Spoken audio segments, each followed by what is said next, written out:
안녕하십니까. 인문학 콘텐츠 연구소 인현입니다.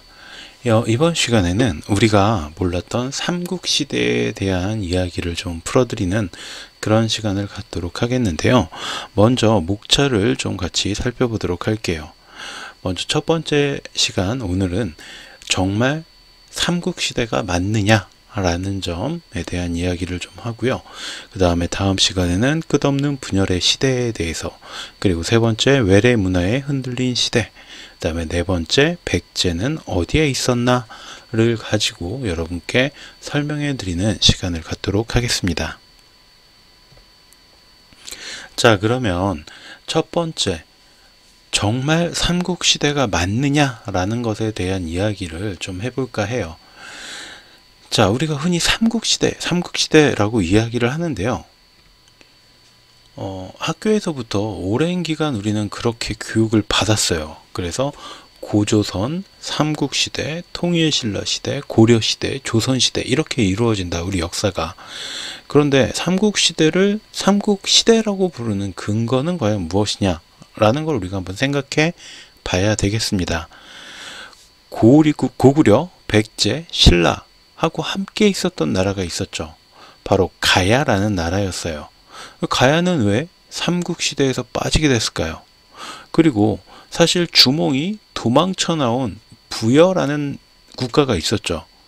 그것도 당연히 우리 역사에 포함되어야 될 우리 역사인데, 왜 부여는 또 삼국시대라는 말로 이 바깥으로 배제가 되었었는지, 이 점에 대해서 한번 우리가 좀 생각을 해볼 필요가 있지 않을까 라고 생각을 해요. 자, 기록을 보면요, 신라는 기원전 57년부터 935년까지 992년 동안 존속을 했고요. 고구려 같은 경우는 기원전 37년에서 668년까지 705년 동안 존속을 했습니다. 백제 같은 경우에는 기원전 18년부터 660년까지 678년 동안, 가야는 42년에서 562년까지 520년 동안, 부여는 기원전 200년에서부터 494년까지 694년 동안 우리 역사에 존재하고 있었던 나라들이죠. 자, 그래프를 통해서 정리를 하면 좀 더 이해가 편할 거예요. 그래서 우리가 흔히 이야기하는 삼국시대는 사실 이 그래프에서 겹치는 시대를 놓고 본다면 그렇게 길지 않아요. 오히려 오국시대로 잡았을 때 452년이라는 시간이 되고요.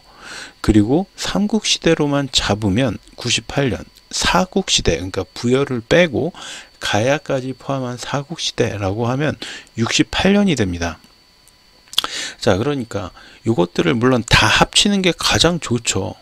근데 우리가 이름을, 명칭을 정한다고 하면 가장 오랫동안 있었던 오국시대 452년을 기준으로 삼는 게 정확하지 않겠느냐라는 거예요.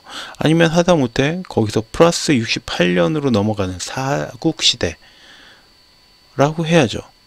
그런데 왜 굳이 삼국시대라고만 부르느냐라는 게 첫 번째 의문점이에요. 그러니까 98년 동안 지속된 삼국시대보다는 452년이나 지속되었던 오국시대라고 가름하는 것이 더 정확한 명칭이 아닐까 싶고요.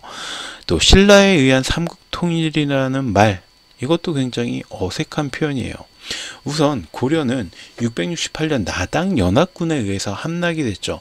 신라의 힘으로 이룬 건 사실 아무것도 없어요. 백제도 660년 나당 연합군에 의해서 함락이 됐습니다. 물론 가야 같은 경우는 562년 신라에 함락이 됐고요. 부여의 경우에는 고구려가 흡수를 해서 통일을 이루었죠. 그러니까 고구려와 백제는 사실상 당나라 힘에 무너졌다고 보는 게 정확하고, 가야만이 온전하게 신라에 의해서 함락당했어요. 그러면 가야를 끼워 넣으려면 삼국통일이 아니라 사국통일이라고 표현하는 게 더 정확한 판단이 되겠죠. 이제 물론 우리 역사를 배울 때 이런 말들을 해요. 가야나 부여의 경우 단일된 국가라는 단위로 보기가 어렵다. 이건 일종의 부족 영면체였고, 그래서 국가로 포함시키지 않는다 이렇게 말을 하기는 합니다. 그런데 그렇다고 해서 452년이라는 긴 시간을 그냥 생략하고 건너뛰어요? 이게 무슨 이상한 계산 방법이에요. 뭔가 굉장히 이상하고 어색합니다. 이건 굉장히 큰 오류를 우리 역사에서 우리 스스로 만들어내자는 거죠. 부열한 가야를 왜 빼야 되는 거죠? 국가라는 어떤 기틀을 제대로 갖추지 못했으니까 우리 역사에서 빠져도 됩니까? 저는 그렇게 생각하지는 않거든요. 그래서 이런 부분들에 대해서 저는 좀 이해가 안 됐다라는 건데, 거기서 가장 핵심적인 건 사실 삼국사기를 우리가 왜 이렇게 맹신하느냐라는 거죠.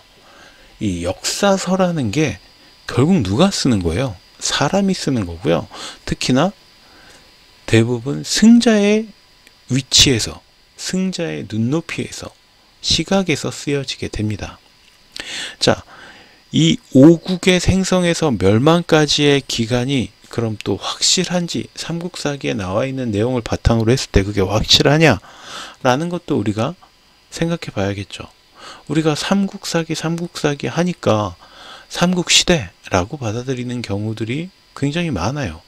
김부식이 스스로 삼국시대를 끝을 냈고 우리가 삼국사기를 그래서 내가 썼다라고 표현을 하니까 그래 이때는 삼국시대야 라고 받아들이는 건 아닐까요?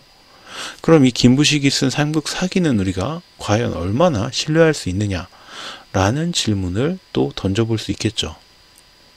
자, 앞의 연도들은 백과사전에 등록된 것이고 그래서 믿을만하다라고 할 수 있죠.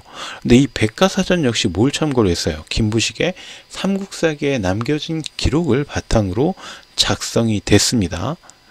자, 그런데 삼국사기에서 가장 의문스러운 점 하나가 고구려 백제에 관련된 부분들인데, 삼국사기에서 고구려는 기원전 37년에 세워졌다라고 표현을 하고 있어요.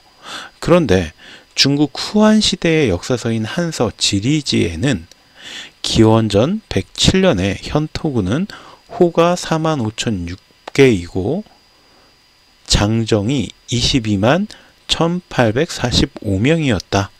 그 아래 현이 3개 있었으니 고구려현, 상은대현, 서계마현이었다 라고 밝히고 있습니다. 그러니까 중국 후한 시대의 역사서에 보면 기원전 107년에, 그러니까 삼국사기에선 기원전 37년이라고 얘기하지만 그보다 훨씬 앞선 107년 전에, 기원전 107년 전에 뭐가 있었대요? 고구려현이라는 일종의 어떤 거대한 마을 집단이 있었다는 거죠. 이것이 의미하는 건 간단합니다. 고구려가 고조선 시대에 이미 고조선의 제후국 역할을 하고 있었던 작은 국가 단위였다라고 볼 수 있다는 거죠. 그래서 고조선 멸망 전에 이미 고구려라는 집단 혹은 작은 소국 단체가 있었다라는 거예요. 그래서 한 나라가 고조선을 멸망시킬 때 고구려라는 나라가 존재하고 있었고요. 고조선을 멸망시킨 한 나라는 고구려를 현이라고 호칭을 하죠. 현이라고 호칭을 하는데, 현이라는 것은 당시 한 나라에게 굴복한 일종의 이민족 자치구역. 그러니까 지금도 중국은 소수민족들이 많아서 그 사람들이 어느 일정 부분에서 막 살아가고 있잖아요. 그런 것처럼 이민족 자치구역이 있었다는 거고, 결과적으로 말하자면 고구려라는 나라는 고조선의 제후국이었다가 고조선이 멸망을 하게 되면서 한 나라의 영향을 받는, 그렇지만 독립적으로 존재하는 나라가 있었다라는 의미로 풀이될 수 있다는 거죠. 또 근거를 하나 더 들어보면 광개토대왕 비를 살펴보면 되겠죠. 우리 광개토대왕 비 탁본 떠가지고 이미 많이 알려졌어요. 광개토대왕 비문에는 주몽의 기업을 이어받았으며 17세손에 이르러 국강상광개토 경평안호태왕 광개토대왕이 18세에 등극하여 영락태왕이라 일컬었다라고 광개토대왕의 역사를 기술한 부분이 나옵니다. 자, 이 가려진 부분은 글씨를 좀 알아볼 수가 없어요. 너무 오래돼서 부식된 부분이라서. 자, 그런데 여기서 뭐라고 그랬어요? 광개토대왕을 주몽의 17세손이라고 이야기를 했다는 거죠. 그런데 김부식은 삼국사기에서 광개토대왕을 주몽의 12세손이라고 표현을 합니다. 한번 볼게요. 자, 이게 삼국사기의 내용을 바탕으로, 그러니까 1대 주몽의 해모수의 아들, 주몽, 해모수의 아들, 주몽의가 아니고 주몽은 해모수의 아들이죠. 어쨌든 주몽이 1대예요. 얘가 0으로 잡아야겠죠. 자, 그리고 나서 쭉 세수로 따지면 0이죠. 그 다음에 이 아들이 1대가 되겠고, 그 다음에 2대. 근데 아우는 세수로 치면 안 되겠죠. 그러니까 한 대 한 대 건너다가 얘는 옆으로 삐져나온 애잖아요. 자, 그런 게 지금 빨간색으로 제가 체크를 해놨어요. 유리왕의 육남인 제사의 아들이라든지 동생이라든지 막내 동생이라든지 아우라든지 뭐 사천왕의 아들인 돌고의 아들, 뭐 아우, 요런 게 지금 총 19대에서 몇 번 등장하죠? 아우, 유리왕 동생, 막내 동생, 아우, 돌고의 아들, 아우. 자, 그러면 19 빼기 7이에요. 12죠. 간단해요. 그래서 제가 세수를 이 옆에다가 체크를 해놨잖아요. 출처여도 명확하게 드러납니다. 그러면 뭐예요? 자, 넘어가 볼게요. 장수왕이 자신의 아버지를 기리기 위해서 세운 비석이 광개토대왕 비예요. 그러면 아들이 쓴 기록이 정확하겠어요? 아니면 신라라는 다른 나라의 훗날 김부식이라는 인물이 쓴 삼국사기의 기록이 더 정확하겠어요? 광개토대왕에 대한 그 설명은 아무래도 아들이 쓴 게 더 정확하겠죠. 그 아들이 뭐 자기 아버지를 뭐 굳이 이미 이룬 업적이 어마어마한데 뭐 몇 대 손인 것까지를 속여서 글로 비석으로 세울 필요는 없겠죠. 자, 그러면 17대 손과 12대 손이라는 차이는 엄청난 차이가 벌어집니다. 그러니까 우리가 보통 한 세대를 30년이라고 잡아요. 그러면 우리가 3 곱하기 5를 하면 150년이라는 텀이 발생을 하는 거예요. 어마어마한 텀이 발생을 하는 거예요. 자, 그리고 또 하나, 당나라 고종과 그의 신하였던 가언충의 대화 기록을 통해서도 우리가 짐작해 볼 수가 있는데, 이거는 재밌게도 삼국사기의 이 내용이 기록이 또 돼 있어요. 백제가 멸망하고 8년이 지나도록 버티고 있던 고구려와의 전쟁으로 지친 고종에게 신하인 가언충이 이렇게 얘기를 해요. 당나라 고종이에요. 우리나라 고종, 조선의 고종이 아니고. 자, 이렇게 얘기를 합니다. 고구려의 비기에서는 900년이 안 돼요. 80대장이 멸망시킬 것이라고 했습니다. 고 씨가 한나라 때부터 나라를 가진 이래로 오늘날 900년이며 우리나라의 장수 이적의 나이가 80입니다. 삼국사기 32권에 보정한 봉기에서 이렇게 다루고 있는데 무슨 얘기예요? 이게 건국 900주년이 되는 해에 고구려는 80대장, 80 나이를 먹은 대장에 의해서 나라가 망할 것이다 라는 게 어떤 고구려 서적, 예언 서적 같은 거에 있다라는 얘기죠. 그러니까 뭐예요? 우리가 지금 이제 고구려가 900년이 됐고 우리나라 장수 이적이라는 사람이 나이가 80이니까 이 이적 장군을 파견해서 고구려를 공격하면 고구려는 멸망할 것이다 라는 걸 가언충이 자신의 황제였던 고종에게 들려주고 있는 부분이죠. 자, 그래서 실제로 또 그런 일이 벌어졌어요. 좀 역사의 미스테리라고 해야 될지. 그해 80세 되던 이적 장군이 평양성을 함락시킵니다. 그래서 결국 고구려가 멸망하는데, 물론 이것은 당나라가 668년 고구려에 대한 총공세를 시작하면서 80세 노장에게 평양성 함락을 맡겨 자신들에게 하늘의 뜻이 함께한다라는 것을 드러내기 위한 일종의 효과적 장치라고 볼 수 있겠죠. 그런데 여기서 중요한 건 668년 당시에 고종과 가언충은 고구려 역사가 900년이다 라는 것을 인정했다는 거죠. 그리고 또 한나라 때부터 이미 고구려라는 나라는 존재했다 라고 스스로 밝히고 있는 거예요. 자, 그러면 장수왕이 남긴 광개토대왕 비문에 따르면 기원전 37 플러스 150을 더해요. 그럼 기원전 187년으로 우리가 고구려의 건국 연도를 앞으로 당겨서 잡을 수가 있겠죠. 당고종과 가원충의 대화를 바탕으로 계산을 하면 기원전 234년 정도에 건국되었다라고 볼 수 있죠. 왜? 668년 거기서 빼기 900을 해야 되니까. 자, 한나라가 기원전 202년에 건국되었으니까, 자, 그로부터 약 30년 뒤에 고구려가 건국되었다. 이게 더 수리적으로 봤을 때 합당한 추론이 아니냐라는 거죠. 자, 그러면 이렇게 고구려의 건국 연대가 앞으로 당겨진다면 백제 건국 연대도 당연히 앞으로 당겨질 수밖에 없어요. 왜?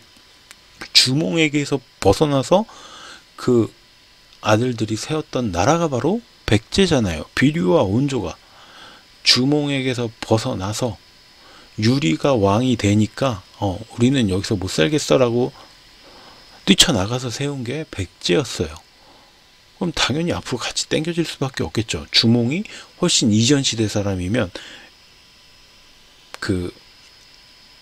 갑자기 이름이 방금 얘기하고 조금 생각이 안 났는데 그래요.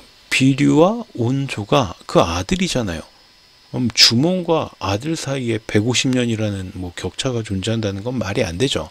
그러면 당연히 비류와 온조도 앞으로 당겨져야 돼요.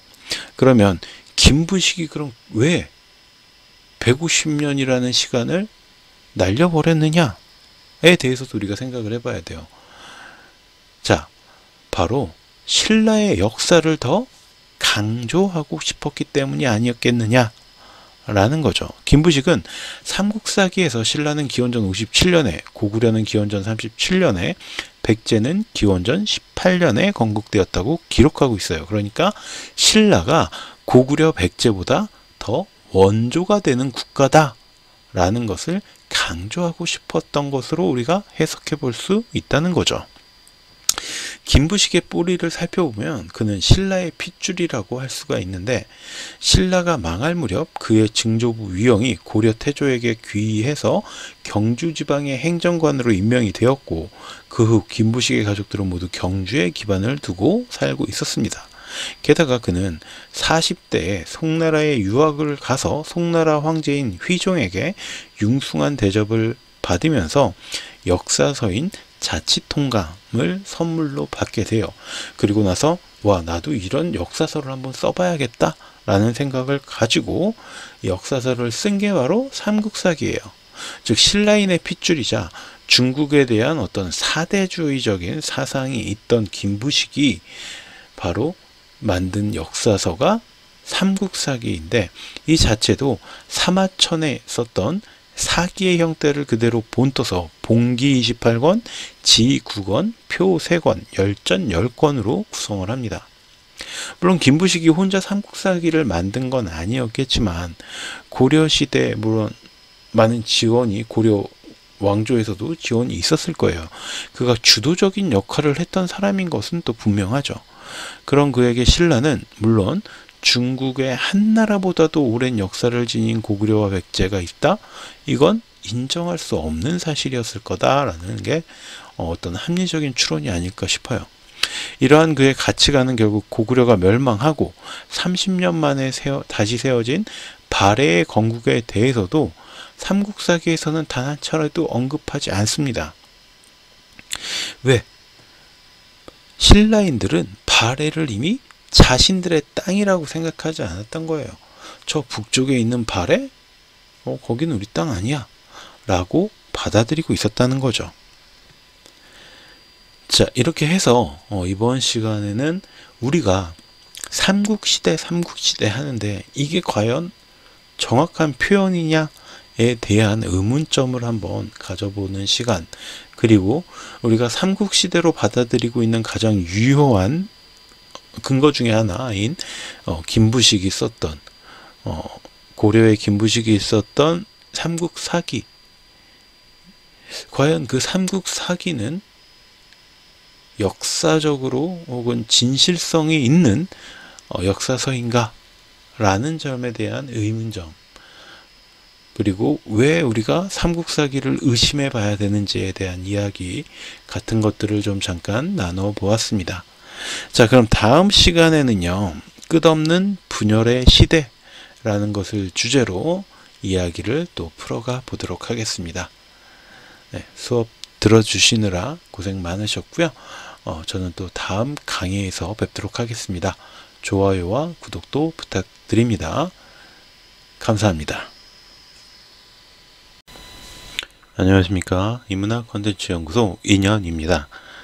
이번 시간에는 끝없는 분열의 시대라는 제목으로 여러분과 이야기를 나눠볼 예정입니다. 제가 지난 시간에 그래서 우리가 삼국시대라고 흔히 이야기를 하는데, 이 삼국시대라는 표현이 정말 정확한 것이냐, 옳은 것이냐, 바른 것이냐, 이런 부분에 대해서 여러분들께 말씀을 좀 전해드렸었고요. 오늘은 이제 계속해서 일어났던 분열의 시대에 대해서 이야기를 좀 해보려고 합니다. 자, 먼저 우리가 단일 민족이냐라는 점에 대한 이야기를 좀 해보고 싶은데요. 우리가 흔히 우리는 단일 민족이야 라고 이야기를 하는데, 이거는 조금 사실 잘못 알려진 사실입니다. 그래서 우리가 스스로를 단일 민족이라고 부르지만, 이 단일 민족이라는 건 하나의 순수한 민족으로 이루어진, 혹은 단일 민족 속에 소수의 다른 민족이 존재하지만 그 수가 아주 지극히 작아서 국가 구성원에 어떤 영향을 미치지 않을 정도일 때 우리가 그런 상태를 단일 민족이라고 이야기를 하는데, 역사적으로 봤을 때 우리나라는 단일 민족이기는 어렵습니다. 특히 고조선 이후에 계속해서 분열되면서 여러 나라들로 갈라져 나오게 됐고요. 그렇기 때문에 더욱이 단일 민족일 수가 없는 거죠. 고조선이 멸망한 뒤에 고조선이라는 뿌리는 여러 갈래의 줄기로 나뉘게 됩니다. 삼국사기에 등장한 내용을 바탕으로 해도 위만조선, 마한, 변한, 신라, 진한, 북부여, 동부여, 졸본부여, 그러니까 북부여는 동부여와 졸본부여, 즉 고구려로 나뉘어지고, 또 십제, 나중엔 백제라고 이름이 바뀌죠. 순으로 나라가 생겨났고, 나라를 이루지 못했던 말갈족, 발해족, 옥저, 동해, 낭랑, 몽골, 선비, 돌걸, 흉노, 이런 부족들 역시 그 뿌리는 고조선에 있다고 보는 것이 정확합니다. 그래서 우리는 이른바 중국이 아닌 우리나라 안에서의, 우리 민족 안에서의 열국시대가 탄생됩니다. 고조선의 멸망 이후에. 자, 그리고 화합과 연맹.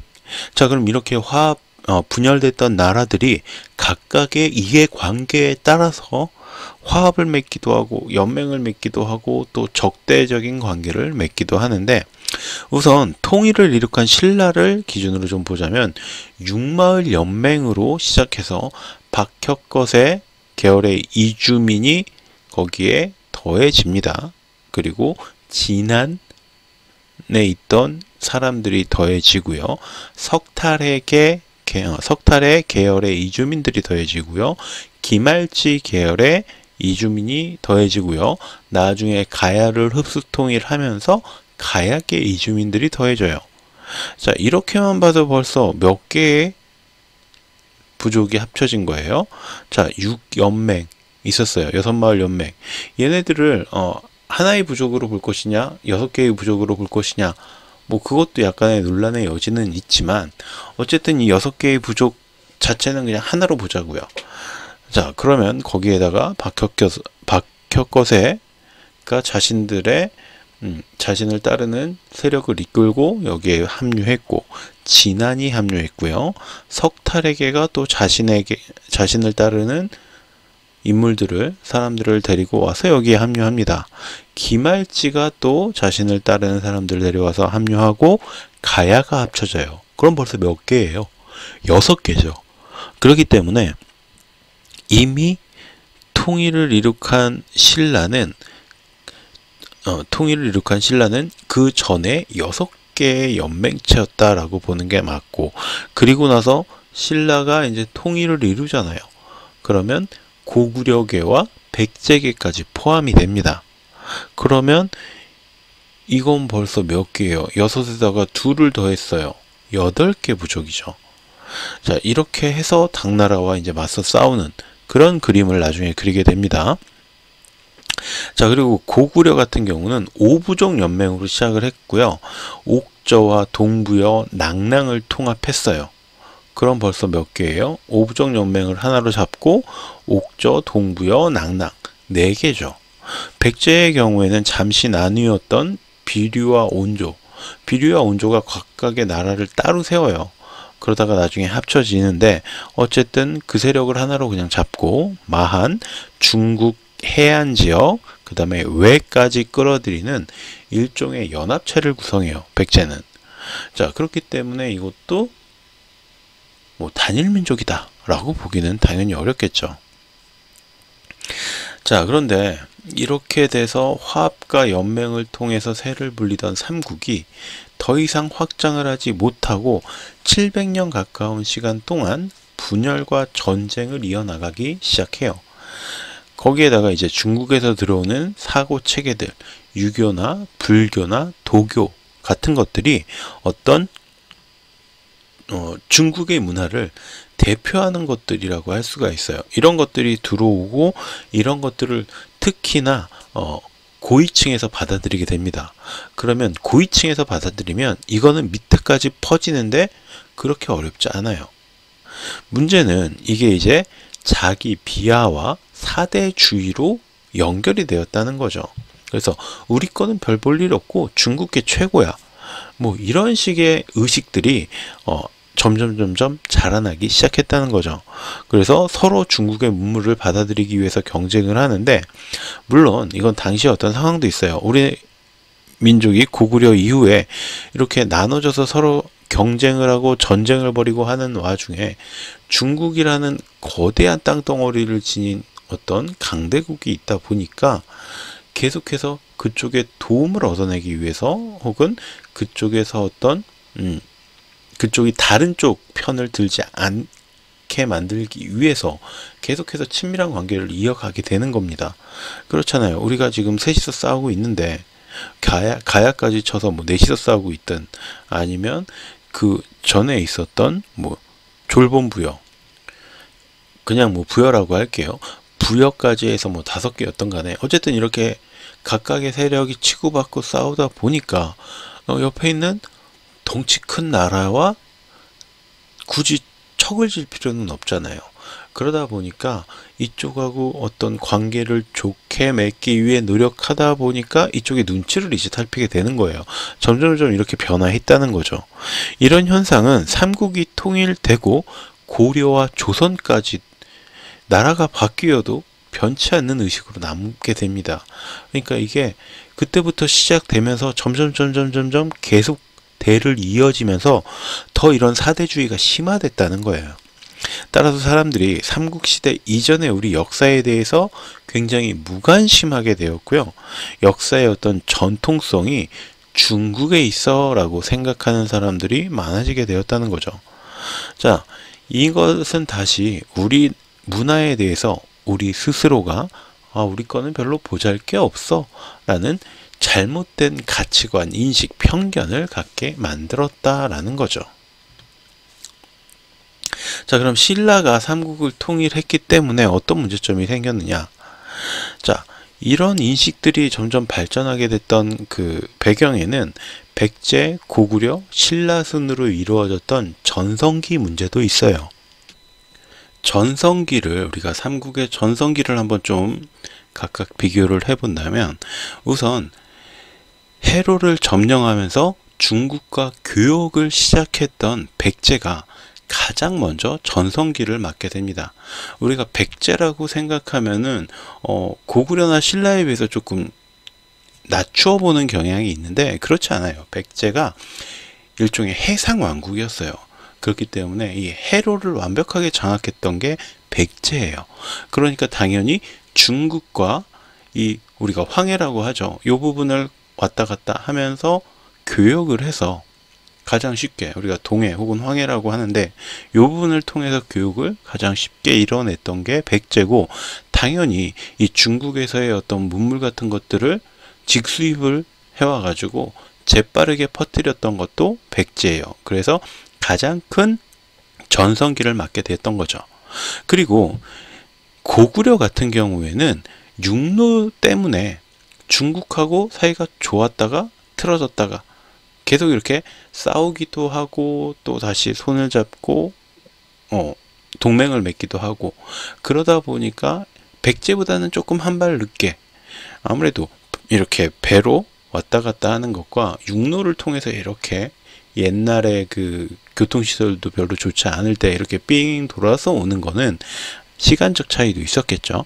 자, 그렇기 때문에 어쨌든 그 다음으로 어쨌든 연결이 되어 있으니까 중국의 영향을 받아들이면서 그 다음에 고구려가 전성기를 맞이하게 됩니다. 그래서 백제가 4세기 정도, 고구려가 5세기 정도, 그 다음에 신라가 6세기쯤에 들어서면서 전성기를 맞는데, 신라는 육로로는 고구려를 통해서, 해로로는 백제를 통해서 중국의 문화를 들여와야만 했어요.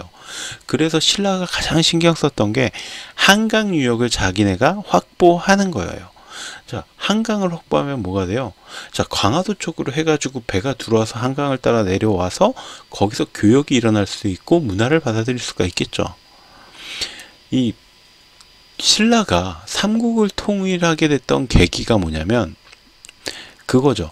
고구려가 차지하고 있던 한강 유역을 백제와 신라가 손을 잡고 탈환을 합니다. 그런데 신라가 어떻게 했죠? 바로 백제를 공격해서 한강 유역을 자기네가 독차지해버린 거예요. 그만큼 신라에게는 이게 중요했던 거죠. 물론 그렇게 되니까 이제 백제랑 전쟁이 일어나게 되고, 고구려 입장에서는 당연히 백제와 신라가 싸우는데 신경 안 쓰고, 야, 둘 다 싸우다 둘 다 지쳤을 때 내가 그냥 확 다시 한강역을 차지해야지, 뭐 이런 생각을 갖게 된단 말이에요. 그래서 신라는 고구려와 백제에게 어떻게 보면은 굉장히 따가 됐어요. 왕따가, 요새 하는 말로. 그래서 결국 당나라와 손을 잡을 수밖에 없었던 거죠. 어쨌든 이 한강유역이라는 게 신라에게는 굉장히 중요했어요. 왜? 중국에서의 문물을 교역해야 되고 들여와서 퍼뜨려야 되기 때문에. 그래서 신라의 진흥왕은 백제와 힘을 합해서 고구려가 차지하고 있던 한강유역을 빼앗는 데 성공했고, 이런 자신들의 절박함 때문에, 절실함 때문에 힘을 합쳤던 백제와 나눠 갖기로 했던 약속을 깨고 한강유역을 독차지해버립니다. 그리고 이때부터 신라는 돌이킬 수 없는 길을 걷게 되는데, 바로 120여 년 동안 유지되던 나제 동맹이 파기되고, 그 다음에 대가야와 힘을 합쳐서 이 열받아서 공격해 들어온 백제의 성왕을 죽이는 데 성공을 해요.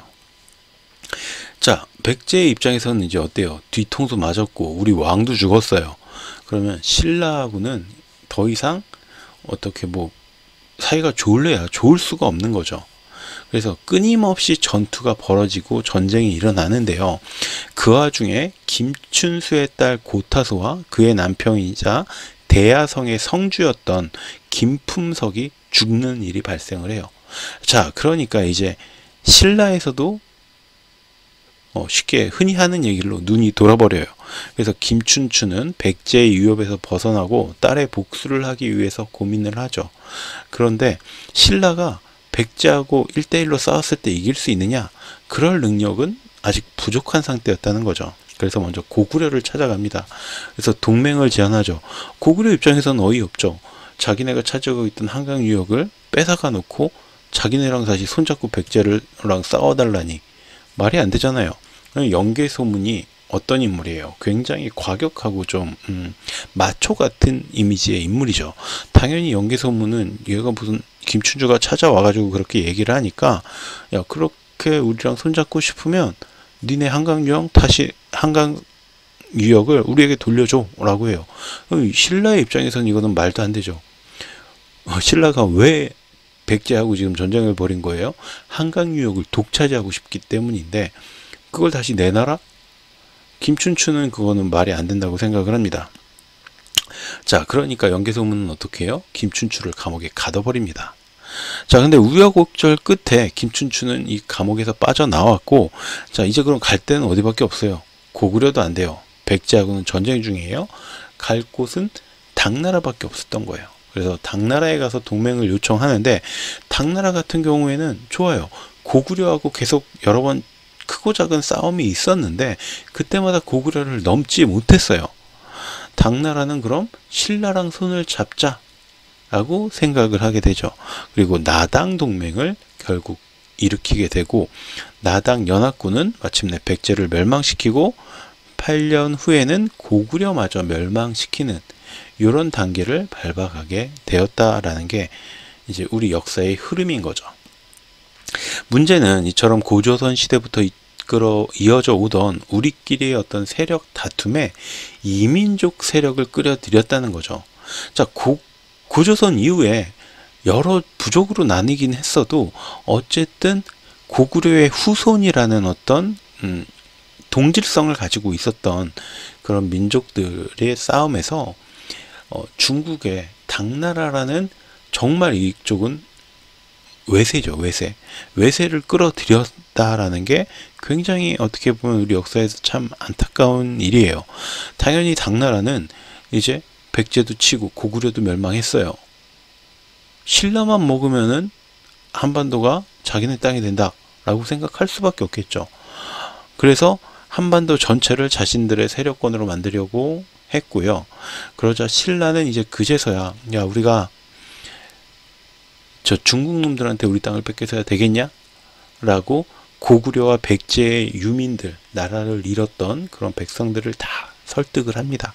그래서 생존을 위한 전쟁을 벌이게 되고 여기서 겨우겨우 당나라를 몰아내게 되는데, 그 결과 한반도 북쪽의 땅 대부분은 잃은 상태로, 이게 더 넓었던 이 요동, 만주 이 지역들을 다 잃은 상태로 결국 이 나라의 어떤 국경이 좁아진 상태로 전쟁이 끝을 맺는 거예요. 자, 그래서 신라와 어떤 진흥왕의 욕심 때문에 우리 민족은 부여를 흡수했던 고구려 전체의 면적보다 작은 땅덩어리 안에 갇히는 반도 국가로 남게 되었다라고 우리는 볼 수 있습니다. 자, 그러면 이제 백제에 대해서 우리가 조금 더, 앞에서도 제가 잠깐 얘기를 했지만 해상왕국이다 얘기를 했지만 우리가 조금 몰랐던 부분들이 많이 있는 것 같아요. 고구려 비중 있게 잘 다루고 신라도 비중 있게 잘 다루는데 백제를 조금 역사에서는 낮잡아 보는 경향이 있어요. 다른 두 나라에 비해서. 우리는 비록 고려시대에 쓰였지만 지극히 중국의 사대적이고 신라인들의 시각에서 쓰였던 삼국사기의 내용을 좀 의심할 필요가 있다. 이 이야기는 제가 지난 시간에도 드렸어요. 그래서 백제에 대한 정보를 좀 다시 정리를 해보자면, 백제는 아시아 최초의 해상왕국으로 요소지방은 물론 산둥반도와 그 밑에 상해지방까지 왔다 갔다 하던 나라였다라는 거고요. 따라서 그 구성원도 무척 다양해서 북부여족, 말갈족, 외족은 알다시피 일본 족이죠. 그 다음에 장족, 중국 동해안은 물론 베트남, 필리핀, 인도네시아까지를 포함하고 있는 다민족 국가였어요. 당나라의 역사서인 양서라는 것을 보면 백제전에서 백제를 22개 다물로 이루어진 연맹국가라고 표현하고 있는데, 담로라는 건 백제의 어떤 자치 기구를 의미합니다. 그러니까 지방정부라고 생각을 하시는 게 편해요. 당나라 때 만들어진 수나라의 역사서 수서에서도 백제에는 신라, 고구려, 외인들이 섞여 있으며 중국인도 있다라고 밝히고 있다는 거죠. 그러니까 백제 자체가 이미 다민족 국가였다라는 걸 이야기하고 있는 겁니다. 무엇보다도 앞서 설명했던 다물이라는 건 다물타리라는 의미인데, 이 담노국이 바로 탐나, 탐모라, 담나, 탕나에 해당하는 곳들.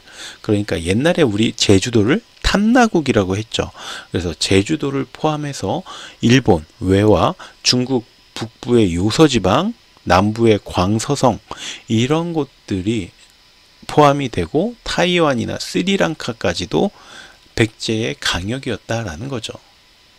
특히 백제는 고구려, 신라는 물론이고 수와 당을 뛰어넘는 해상 지배권을 가지고 있었기 때문에 직접 신하들을 왕이나 제후에 봉하는 일종의 황제국의 지위도 가지고 있었다라고 우리가 추정해 볼 수 있는데, 무엇을 통해서?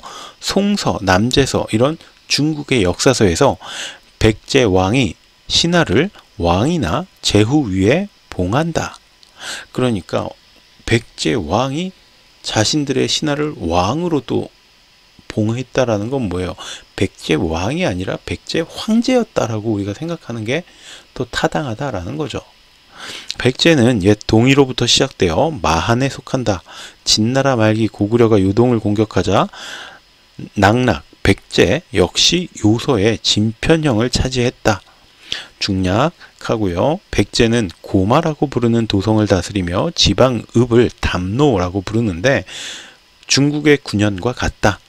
22개 담노는 왕의 아들, 형제, 종친에게 나누어 다스리게 한다. 주변의 작은 나라들을 반파, 탁, 다라, 전라, 시라, 지미, 마연, 상사문, 하침라 등이 백제에 속한다라고 했어요. 양직공도라는 이제 어떤 백제 사신이 썼던 내용에 대해서 이제 정리한 내용이고요. 자, 이런 사료들을 종합해서 정리해 보면 결국 백제는 지금 우리가 알고 있는 것처럼 이 한반도의 충청남도 요 지방에 한정되었던 그런 작은 나라가 아니라 이 바깥으로 해상왕국을 통해서, 이 해로를 통해서 바깥으로 퍼져 있었던 거대한 어떤 연맹체 국가였다라는 걸 우리가 짐작해 볼 수 있다는 거죠. 그러니까 우리는 어떤 삼국사기에서 쓰였던 백제에 대해서 조금 낮잡아 본 그런 시각을 좀 벗어나야 될 필요가 있다라고 저는 생각을 합니다. 일단 중국에서 우리 역사를 띄워줄 필요는 없잖아요. 그죠? 근데 중국의 역사서에서 이미 그런 내용들이 다 포함이 되어 있었다는 걸 우리는 눈여겨보아야 될 필요가 있다라는 것이고요. 자, 그럼 이제 고구려에 대해서도 좀 다시 한번 생각을 해보자면, 고구려는 고조선의 정통 후계자가 바로 고구려라고 생각을 해요. 그리고 육상 지배권을 지닌 기마종족 연맹으로 보는 게 정확하다라고 할 수 있어요.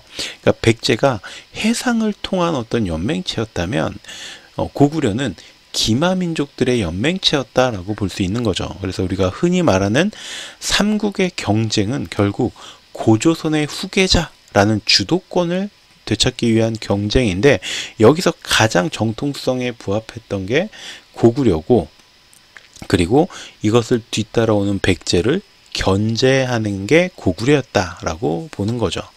왜냐하면 일단 지리적으로나 세력적으로나 고조선 이후에 부여가 그 자리에서 탄생을 했고, 이 부여에서 갈라져 나온 게 뭐예요? 주몽이. 부여에서 뛰쳐나와서 만든 게 고구려죠. 그리고 이게 나중에 부여를 흡수해요. 그 다음 고구려에서 갈라져 나온 데는 어디예요? 백제죠.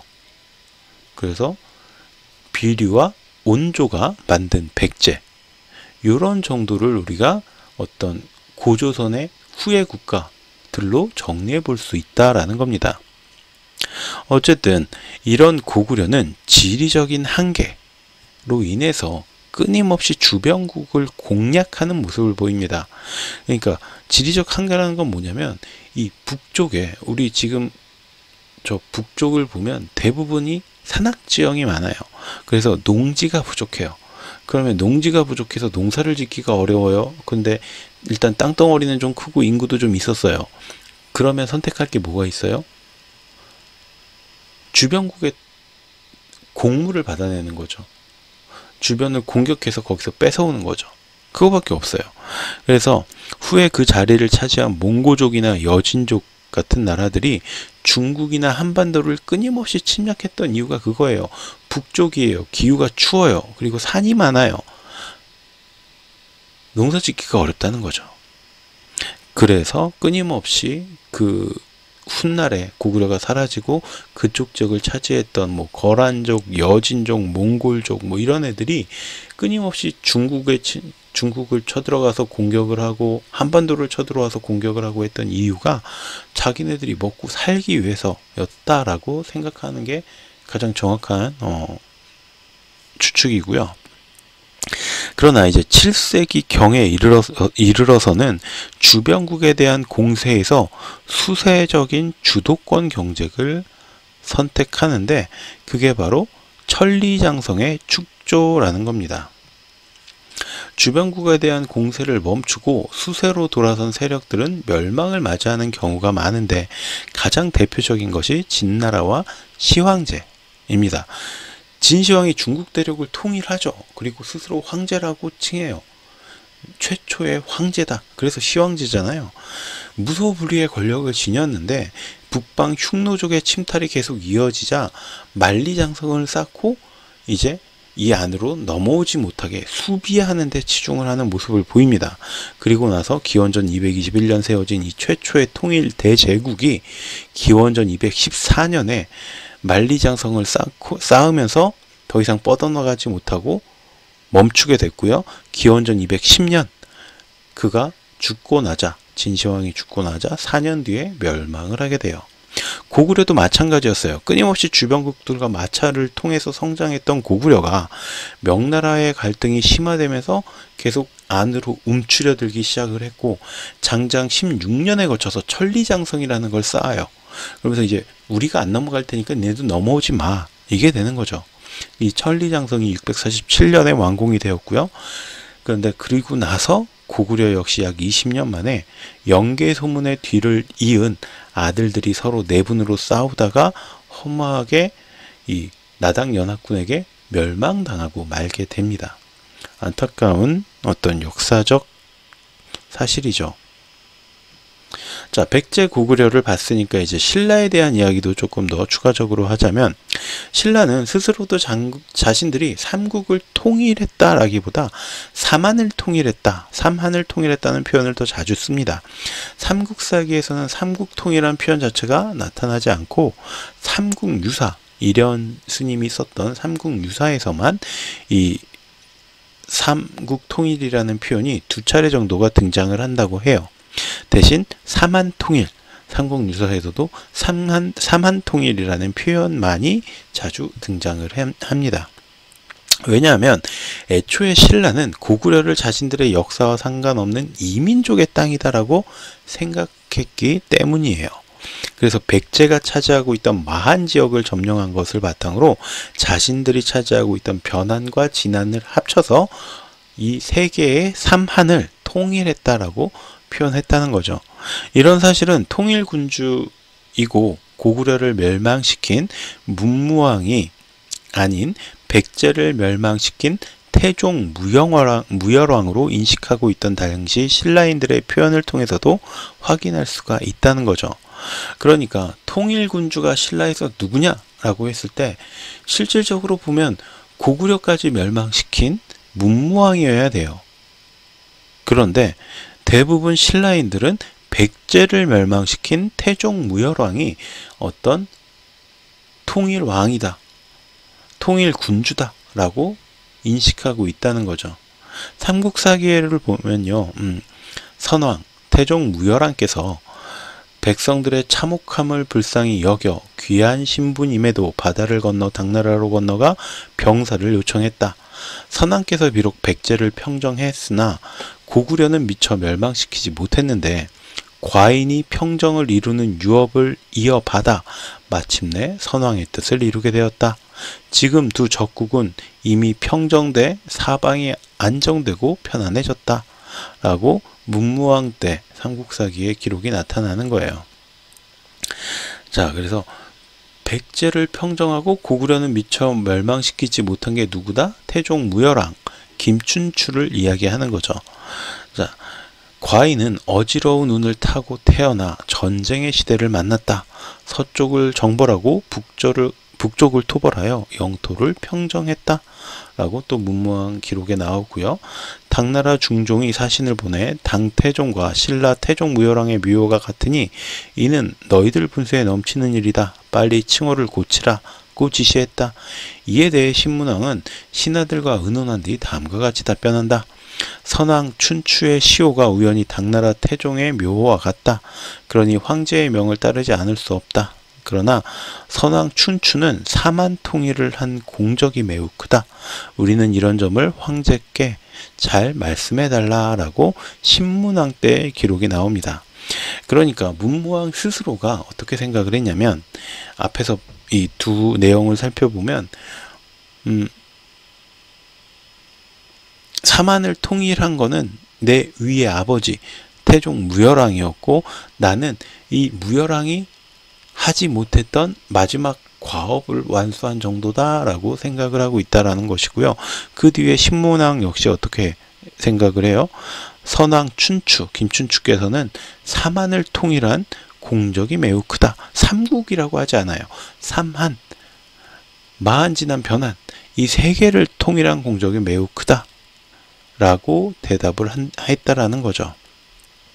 또 해공왕 때 태종대왕, 무열왕과 문무대왕은 백제와 고구려를 평정한 큰 공적이 있었다 하여 모두 대대로 제사를 지내는 조상으로 삼았다 라고 삼국사기 잡지의 제사라는 편에서 이야기를 해요.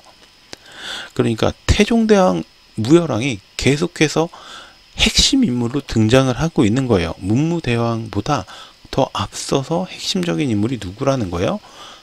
태종대왕, 무열왕이죠. 태종이 김유신과 함께 신비스러운 지략과 온 힘을 다해 사만을 통일하고 사직에 큰 공을 세웠기에 묘를 태종이라 했다. 태종 춘추공에서 이렇게 이야기를 해요. 그러니까 사만을 통일하는 큰 공을 세웠다라고 이야기를 하죠. 신라 신문왕 때 당고종이 신라의 사신을 보내 무열왕에게 올린 태종이라는 호칭을 고치라고 명령했다.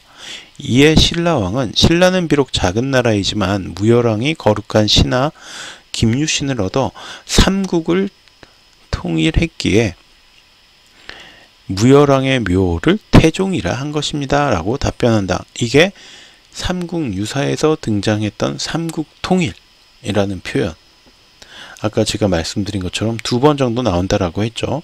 경주 북동쪽 20리쯤에 있는 무장사를 소개하면서 문장 마지막에 세상 사람들이 말하기를 태종이 세 지역을 통일한 후에 병기와 투구를 이 골짜기에 묻었기 때문에 무장사라 이름 지었다라고 기록했다. 자, 삼국유사에서 이제 세 지역, 세 국가가 아니에요. 세 지역을 통일했다라고 또 이야기를 하죠. 이처럼 통일군주에 대해서 삼국사기와 삼국유사 통틀어서 7차례의 언급이 등장을 하는데 태종 무열왕이 4차례, 문무왕이 3차례 언급이 됩니다. 즉 고구려 멸망이 아닌 백제 멸망까지를 신라인들은 통일이라고 생각했다는 거죠. 이런 신라인들의 인식이 고구려 멸망 30년 후인 698년 발해의 건국에 대한 무관심으로 이어집니다. 처음부터 고구려 지역을 자신들의 땅이 아니라고 생각했던 신라 입장에서 명나라가 차지한 지역에 어떤 새로운 나라가 등장했다라고 해서 관심을 둘 이유가 전혀 없었겠죠. 만약 고구려가 차지하고 있던 지역도 우리 땅이야 라고 생각했다면 그곳에서 새로운 나라가 건국이 됐어요? 그러면 당연히 그건 가만히 지켜보고 있을 수가 없죠. 지금 우리나라 대한민국의 어느 한 지역에 어떤 국가를 새로 선포를 한다, 이런 말도 안 되는 일이 일어나면 그걸 지켜볼 정부가 어디 있겠어요.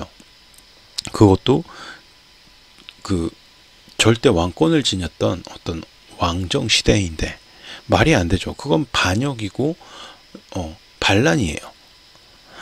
자, 그런데 신라는 오직 명나라의 요청으로 발해에 군사를 보냈다가 날씨가 좋지 않다라는 핑계로 물러난 뒤에는 다시는 발해로 병력을 보내지 않아요.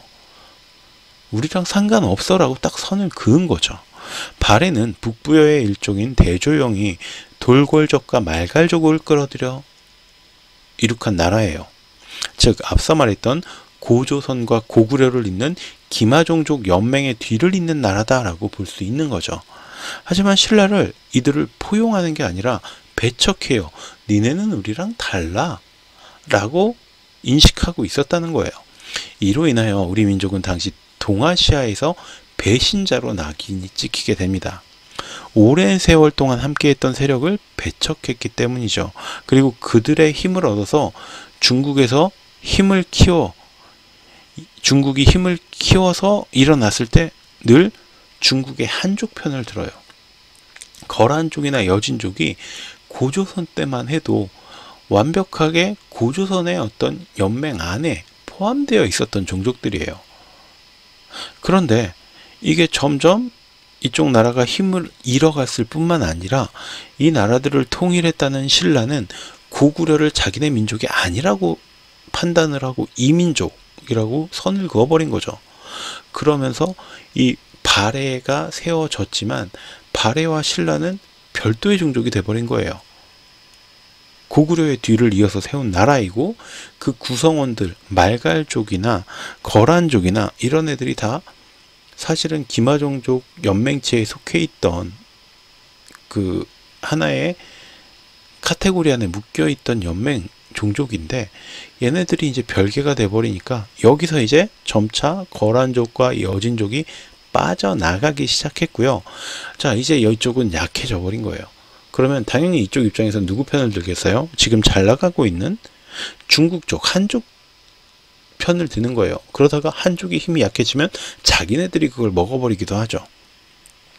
그래서 요 나라와 송, 원나라와 명나라와 청이 서로 싸움을 벌일 때마다 한족 편에 서서 이 우리 조상들은 이들과 싸우게 됩니다.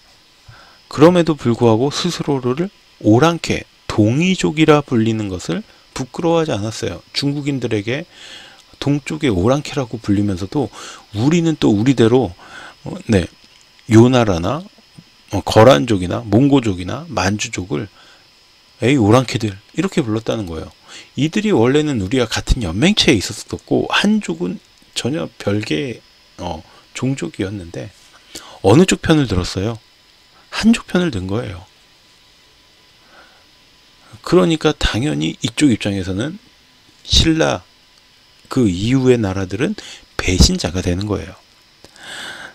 신라 통일 이후에 한갈래였던 민족들과 분열했고 몽골 지역을 넘어서 더 위쪽까지 뻗어나가려던 기상은 거란, 여진, 몽고, 돌궐들의 가로막혀서 움츠러들 수밖에 없었던 거죠.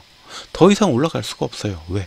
이미 그쪽 지역을 차지하고 있던 이런 종족들이 더 이상 니네는 우리랑 같은 편이 아니야 라고 생각하게 되어버렸다는 겁니다.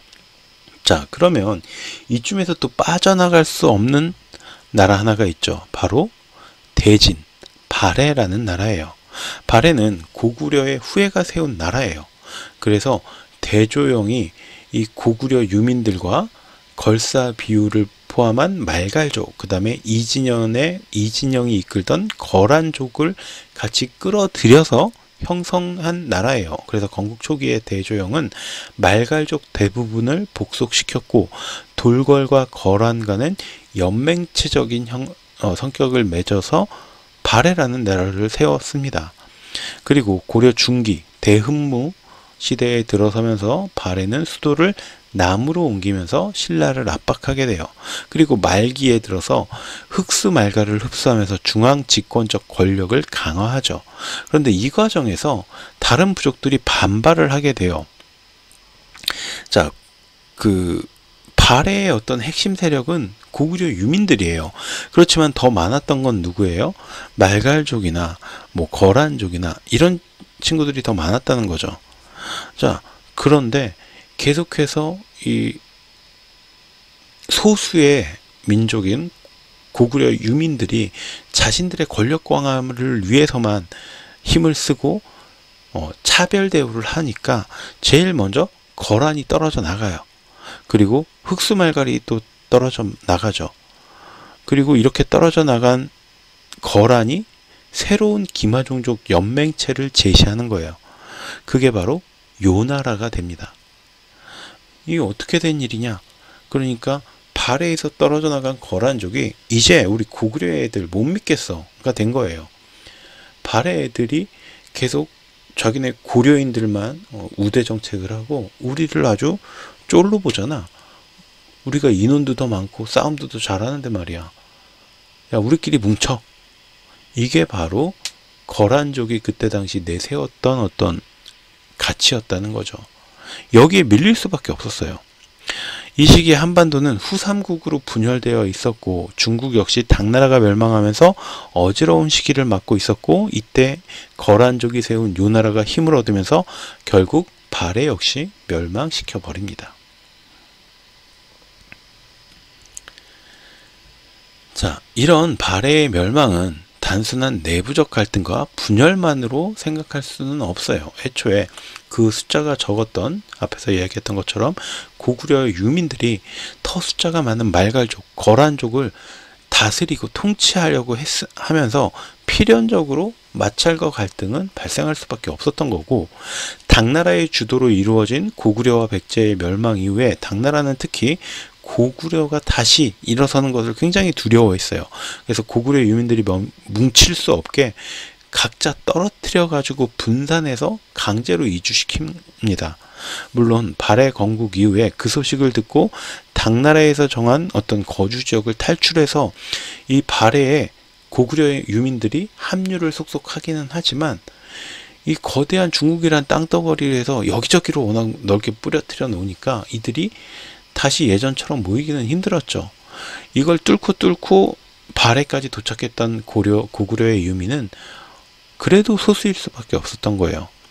그 결과 다시 한번 고조선이 추구했던 어떤 기마종족 연맹은 분열되며 흩어졌고 이후 자신들끼리 어떤 갈등과 경쟁을 지속하게 됩니다. 그러니까 이 중국의 한족과 어떤 고조선을 일으켰던 기마 종족의 어떤 전쟁은 아주 오래전부터 이루어졌던 거예요. 왜냐하면 서로 성향이 다르거든요. 이 중국 한족들은 넓은 땅덩어리를 바탕으로 하는 농민이 위주인 그런 종족이었어요. 그런데 이 고조선 쪽은 어때요? 아까도 이야기한 것처럼 땅덩어리가 척박했기 때문에 이 사람들은 말을 타고 나가서 싸워서 남의 거를 빼앗는 쪽으로 발달할 수밖에 없었던 거죠. 자, 그러면 분명히 이쪽이 더 강했어요. 그런데 시간이 지나면서 농업을 통해서 부를 쌓고 인구를 많이 만들어내면서 힘이 강해졌던 중국은 결국 고조선을 누를 수 있는 여건을 마련하게 됐고 고조선은 그 안에서 내부 갈등도 있었고요. 척박했기 때문에 계속해서 서로 싸워야 됐고 당연히 아이를 많이 낳기도 힘들었어요.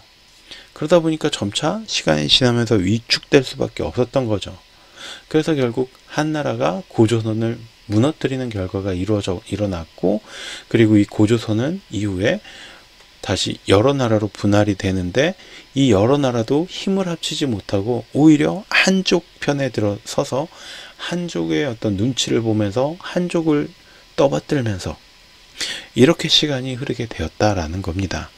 그게 지금까지 이어지고 있는 거예요. 자, 그러면 이 신라 이후에 후삼국이 나타났다가 이게 다시 고려로 뭉치게 되죠. 고려는 어땠느냐?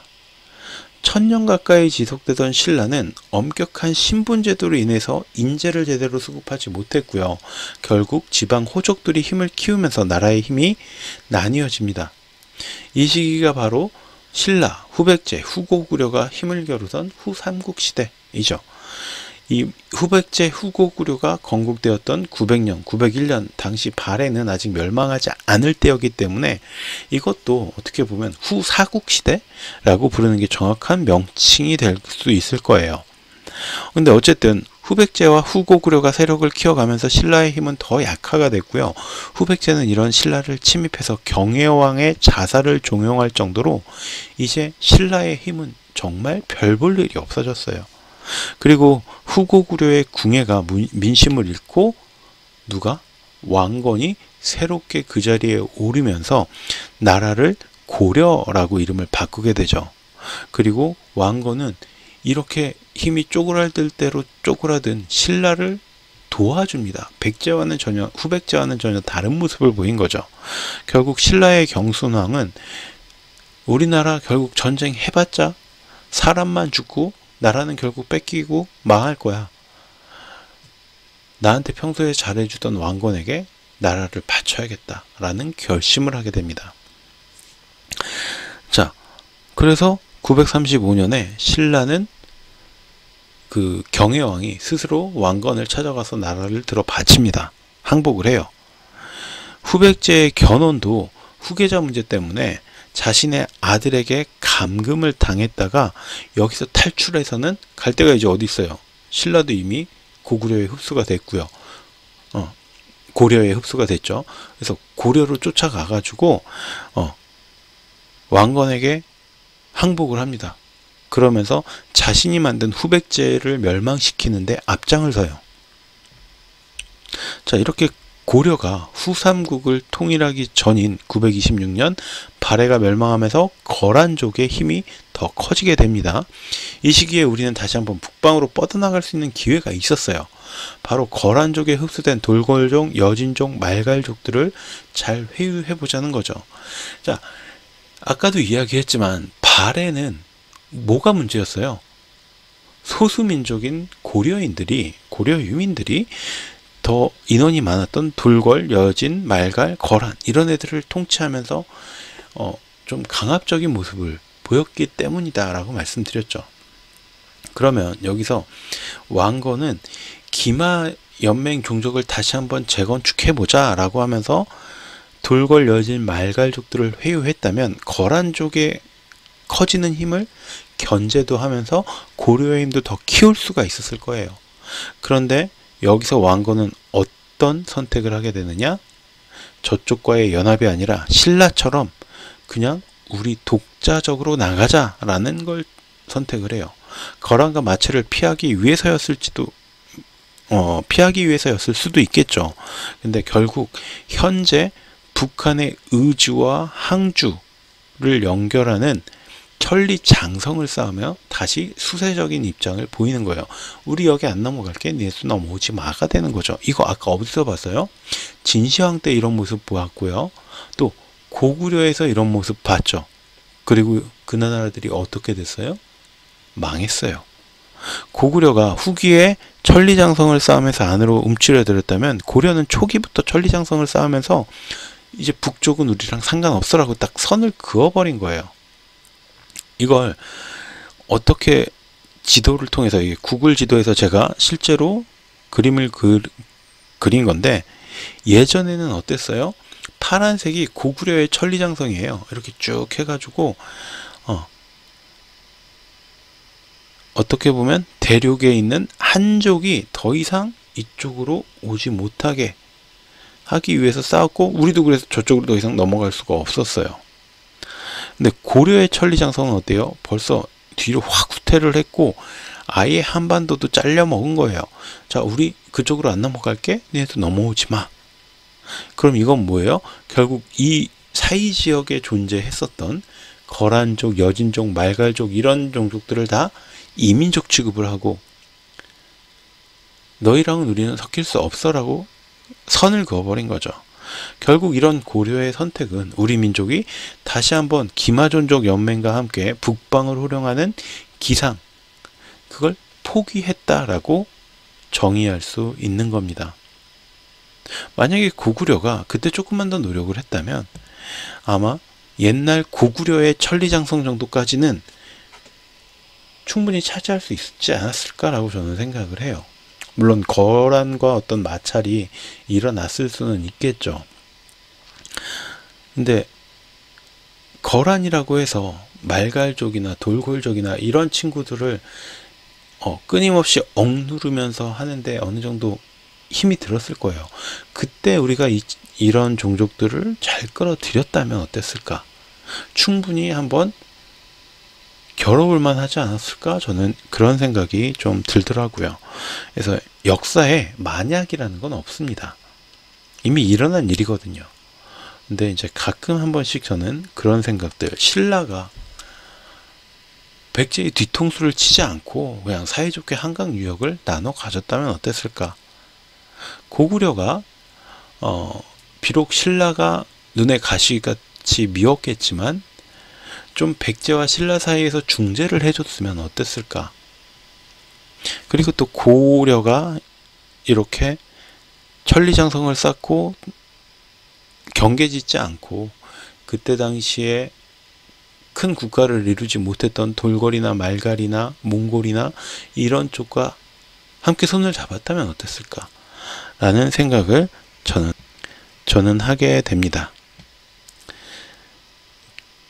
그래서 여러분께 이제 제가 말씀드리고 싶은 내용은 우선 우리가 왜 이 한반도라는 작은 땅덩어리에 갇히게 됐는지 이걸 가장 말씀드리고 싶었고요.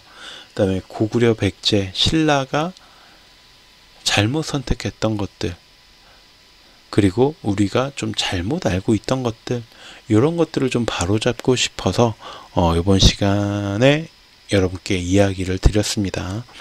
다음 시간에는요, 외래 문화에 흔들린 시대, 그래서 어떤 사대주의적 사상 이런 것들에 대해서 조금 더 깊이 있게 살펴보는 시간을 갖도록 하겠습니다. 긴 시간 동안 강의 들어주셔서 감사하고요. 조금이라도 도움이 되셨고 강의가 마음에 들으셨으면 구독과 좋아요도 부탁드리겠습니다. 감사합니다. 안녕하십니까. 인문학 콘텐츠 연구소 인현입니다. 이번 시간에는 외래 문화에 흔들린 시대라는 제목으로 여러분과 이야기를 나눠보려고 합니다. 자, 제가 지난 시간에 말씀드렸던 거, 그 지난 시간에 말씀드렸던 거 쭉 삼국시대에 관한 이야기를 하고 있었죠. 그래서 이번 시간에도 역시 삼국시대 때 유래되었던 어떤 외래 문화들에 대한 이야기를 좀 해볼까 합니다. 먼저 유교와 불교의 전례에 대해서 살펴보겠는데요.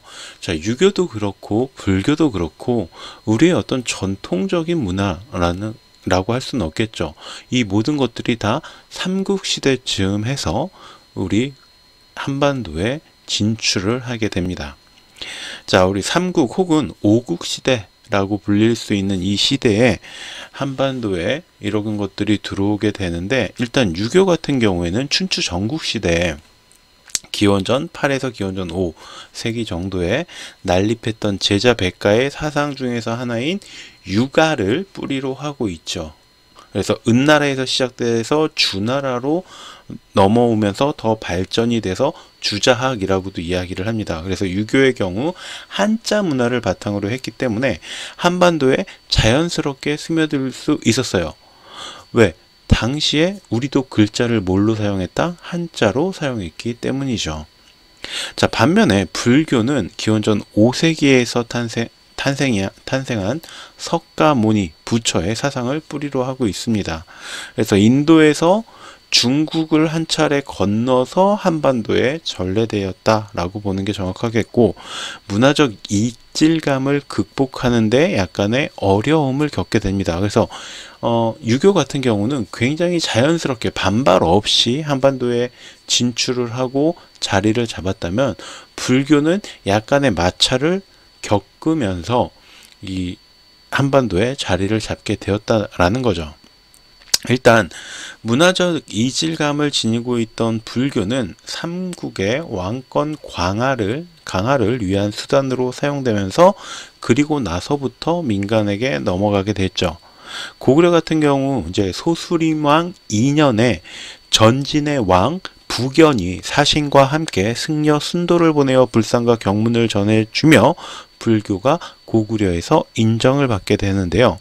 이때 고구려는 삼존론이라는 종파를 발전시켰는데, 삼론종은 남북조 시대 말기에 성립돼서 수나라 때까지 번창했던 종파라고 보시면 되고, 이것들은 고구려 백제외까지 전파가 되었지만 대부분 고구려 승려들의 영향을 많이 받게 됩니다. 그러니까 고구려로 들어오고 고구려가 다시 백제나 외에까지 넘겨주는 또 한 번의 그러니까 인도에서 중국으로, 중국에서 고구려로, 그리고 고구려에서 다시 한번 가공이 돼서 일본이나 백제로 진출이 되었다라는 얘기죠. 이 삼론종의 시조가 된 사람 역시도 고구려의 승려 해관으로 고구려가 중국의 불교를 들여와 자신들의 것으로 다듬고 발전시킨 것이다 라고 볼 수가 있고요. 고구려는 왕권 강화를 위해서 기존의 사상을 불교로 대체하는데, 이는 기존 연맹체제를 끝내고 단일 집권 체제를 확립하려고 했던 것이다 라고 볼 수 있어요. 자, 제가 지난 시간에도 이야기를 했지만 고구려는 고조선의 뒤를 이어받은 이 북부에 있던 기마민족 종족들의 어떤 연맹체제의 리더였어요. 그랬던 고구려가 뭘로 바뀌려고 한다는 거예요? 이런 단일 집권체제, 그러니까 부족연합체에서 리더가 아니라 모두가 나를 따르는, 어떤 다른 사람의 의견을 묻는 리더가 아니라 군주로서 군림하려고 했다라는 거죠. 자, 백제의 경우는 침류왕 원년에 인도의 승려 마라난타의 입국으로 불교가 인정이 되었습니다. 그러니까 고구려의 불교는 중국을 거쳐서 들어왔다 라고 한다면, 백제의 경우는 특이하게도 인도와 바로 인도에서 직수입을 해왔다 라고 볼 수가 있는 거죠. 자, 이게 왜 그렇겠어요? 지난 시간에 이야기했던 것처럼 백제가 해상을 장악하고 있었기 때문에 이게 가능했다 라고 볼 수 있겠죠. 백제 역시 자신들의 방식으로 불교를 수용하고 다듬었는데, 그것이 바로 미륵불교. 그래서 미륵불은 석가모니 사후 현세에 나타난다고 알려진 부처로 미래지향적인 성격을 가지고 있습니다. 그러니까 부처 이후에 다시 돌아와서 나타나는 부처가 바로 미륵불이라는 거죠. 그러니까 미래에 나타나서 우리 중생을 구원해주는 존재, 이게 미륵불이에요. 고구려에서 분파되어 나온 백제는 고구려에 비해서 전통의 굴레가 약한 편이었죠. 그러니까 전통을 누가 이어받았다고 봐야 돼요? 고조선의 전통을 고구려가 이어받았다 라고 볼 수가 있겠죠. 그리고 거기서 또 갈라져 나온 게 어디예요? 바로 백제였어요. 그렇기 때문에 어떤 전통성에 있어서 좀 약한 편이었죠. 그래서 전통 사상과 불교 사이의 갈등이 그렇게 크지는 않았다라고 합니다.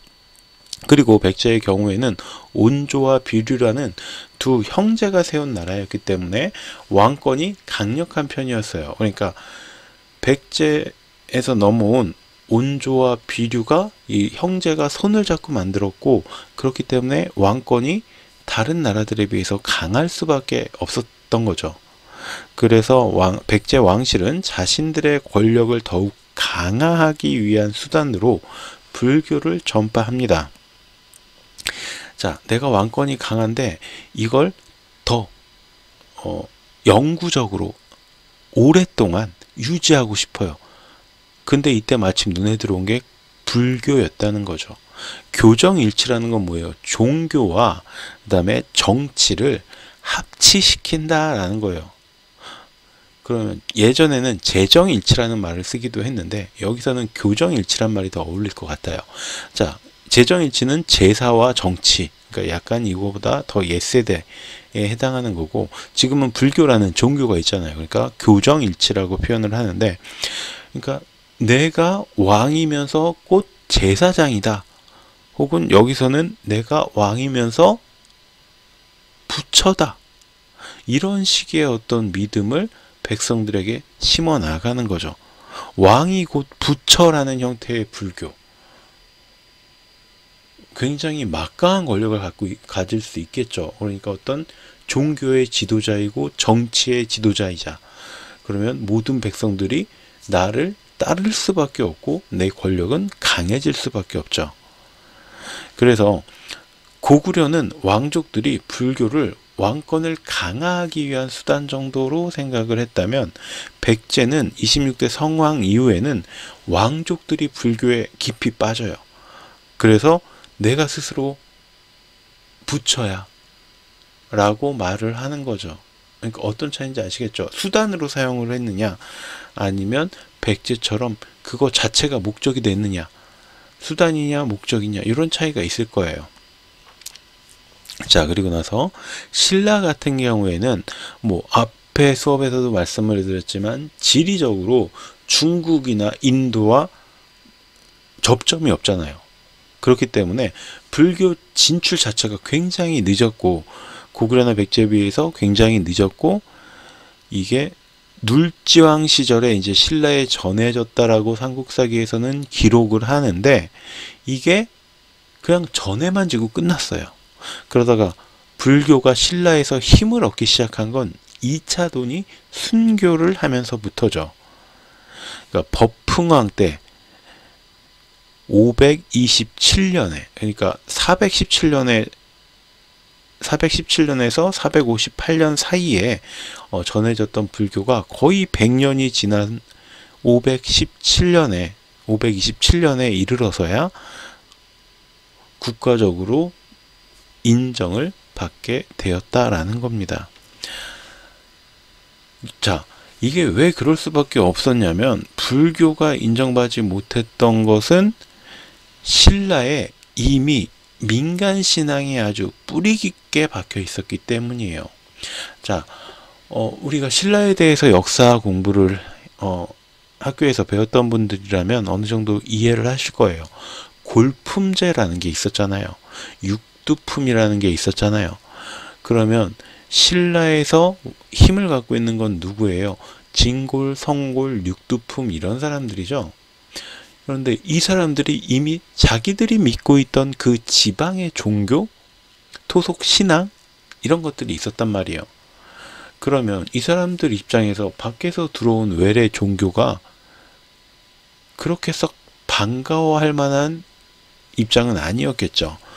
특히나 불교가 왕권을 강화하는 데 쓰일 수 있다라는 사실을 귀족들이 어디를 통해서? 고구려나 백제를 통해서 이미 보고 들은 게 있어요. 그렇다면 귀족들 입장에서는 어때요? 불교가 공인되는 걸 끝까지 막을 수밖에 없었다라고 봐야겠죠. 자, 그런데 그러던 와중에 2차 돈이 자신의 목숨을 버려서 순교를 하면서 하늘에서 흰 비가 내렸다, 뭐 이런 전설이 있잖아요. 어쨌든 그런 것들을 바탕으로 점점 불교가 인정을 받았고, 이렇게 어려웠지만 한번 뿌리를 딱 받고 나서부터는 신라에서 불교는 굉장히 성장을 크게 합니다. 불교는 호국신앙, 그러니까 나라를 지키는 신앙으로 자리를 잡으면서 어떤 이 협소하고 폐쇄적인 지역이 지닌 한계를 극복하는 데 도움을 주었다. 무슨 얘기냐면, 신라가 어때요? 위쪽이나 옆쪽에는 백제나 고구려에게 막혀 있고요. 아래쪽 바다는 누구 땅이에요? 바다는 백제 영역이에요. 외까지 이어지는 영역을 백제가 차지하고 있었어요. 완전히 신라는 고립되어 있던 처지죠. 자, 그렇기 때문에 여기서 우리끼리 라는 의식이 커질 수밖에 없겠죠. 근데 이 우리끼리라는 의식, 정신적인 통합을 이룩하는 데 있어서 불교가 굉장히 큰 역할을 했다라는 겁니다. 그러면서 자연스럽게 왕권이 강화되고 내부 질서가 안정되어 가기 시작하는 거죠. 왕이 강력한 힘을 갖고 있고, 백성들이 우리는 우리 아니면 다른 데로 나갈 데가 없어 라는 의식 속에서 굉장히 끈끈해지게 됐다는 거죠. 결국 신라는 불교를 호국신앙으로 삼으며 법흥왕 다음 진흥왕 때에 이제 본격적인 전성기를 맞이할 수 있는 이런 기틀을 이 법흥왕 때 닦아 놨다라고 보는 게 정확하다라는 겁니다. 자, 그러면 이제 각각 고구려, 백제, 신라에 불교가 어떻게 전래되고 어떤 형태로 자리를 잡게 되었는지 말씀을 드렸잖아요. 아이고. 자, 그러면 이런 불교가 삼국에 미친 영향은 또 어떤 것일까를 좀 생각을 해봐야 될 것 같아요. 먼저 고구려의 경우 소수리망 때 전래가 되기는 했지만, 광개토대왕 이전에는 전통의 사상을 존중하며 통일된 모습을 보였어요. 하지만 광개토대왕 이후에는 불교, 도교, 무속신앙이 혼재되면서 좀 혼란한 모습을 보이게 됩니다. 일찍 들어오기는 했는데 들어오고 나서 이게 기존에 있던 것들과 혼재되면서 나라가 굉장히 분화되기 시작했다는 거죠. 불교와 도교, 무속신앙을 모두 인정했어요. 고구려는. 어떤 그게 남아의 기상, 고구려의 기상이었는지 모르겠지만 니네 믿고 싶은 거 다 믿어 라고 했다는 거죠. 그러다 보니까 연맹 부족들 간에 갈등이 생길 수밖에 없어요. 이 종교적인 갈등은 굉장히 심각하죠. 현대에도 이거 가지고 얼마나 많은 전쟁이 벌어집니까? 그럼 당연히 이 고구려에도 이런 종교적 혼란으로 인한 갈등이 심화될 수밖에 없었어요. 자, 그래서 결국 고구려는 어떤 문화적 통합력을 잃게 됐어요. 우리가 고구려인이야라는 인식에서 우리는 고구려인이지만 너는 불교인, 나는 도교인, 나는 무속신앙인, 이런 식으로 이제 파벌이 갈려져 버린 거죠. 그러면 이렇게 파벌이 갈리면서 갈등이 생기면 내부 분열은 국력의 약화로 이어지게 되는 겁니다. 이런 문제점이 백제에서도 나타나게 되는데, 백제의 경우에 불교에 지나치게 의존하는 모습을 보이게 됩니다. 그래서 내세를 중요하게 여긴 미륵불교의 영향으로 백제 사회는 정체를 맞게 되는데, 이게 무슨 얘기냐면 백제인들이 믿던 불교 미륵불이라고 했죠. 미래에 나타나는 부처예요. 그러면 백제인들의 시선은 어디에 있어요? 현재가 아니라 미래에 가 있는 거예요. 물론 백제의 왕이 내가 부처다라고 해도 사람들이 존중해요. 존중하지만 아니라는 것도 사람들이 알겠죠. 우리 왕이 스스로 미륵불이라고 하지만, 그래서 어떤 종교의 지도자이기도 하지만 부처는 아니야라는 걸 알고 있을 거예요. 자, 그러면 이 사람들이 생각하기에 부처는 언제 와요? 미래에 와요. 지금 오지 않아요. 이 사람들의 관심은 온통 미래에 있어요. 현재를 살지 못해요. 그러다 보면 뭘로 나타나요? 앞으로의 세상에 내가 대비를 해야겠구나. 이게 이런 걸로 나타나면 좋은데, 자, 미래의 부처가 나타나서 어떤 세상이 구원될 거야? 지금은 아니야. 지금을 즐겨야지. 어떻게 보면 요즘의 어떤 욜로라는 사상과도 비슷하다고 할 수가 있겠죠. 야, 현실을 충분히 즐겨. 미래의 부처가 올 거야. 그리고 그때 그 부처가 우리를 구원해 줄 거야. 근데 지금은 아니야. 현재는 우리가 좀 즐기자. 라고 하면서 굉장히 사치스러워지기 시작했고, 어떤 백제가 가지고 있던 기상을 잃어버리고 사치와 향락을 추구하면서 굉장히 화려함에 신경을 쓰게 돼요. 그래서 사실 삼국 중에서 가장 화려한 문화를 가진 건 백제였습니다. 왕관 같은 걸 봐도 고구려 왕관, 백제 왕관, 신라 왕관 놓고 보면 가야 정도가 이제 귀금속에 대한 공예 기술이 굉장히 발달을 해서 좀 따라잡을 정도고, 백제가 정말 독보적으로 아름다운 그런 작품들을 많이 만들어냈었습니다.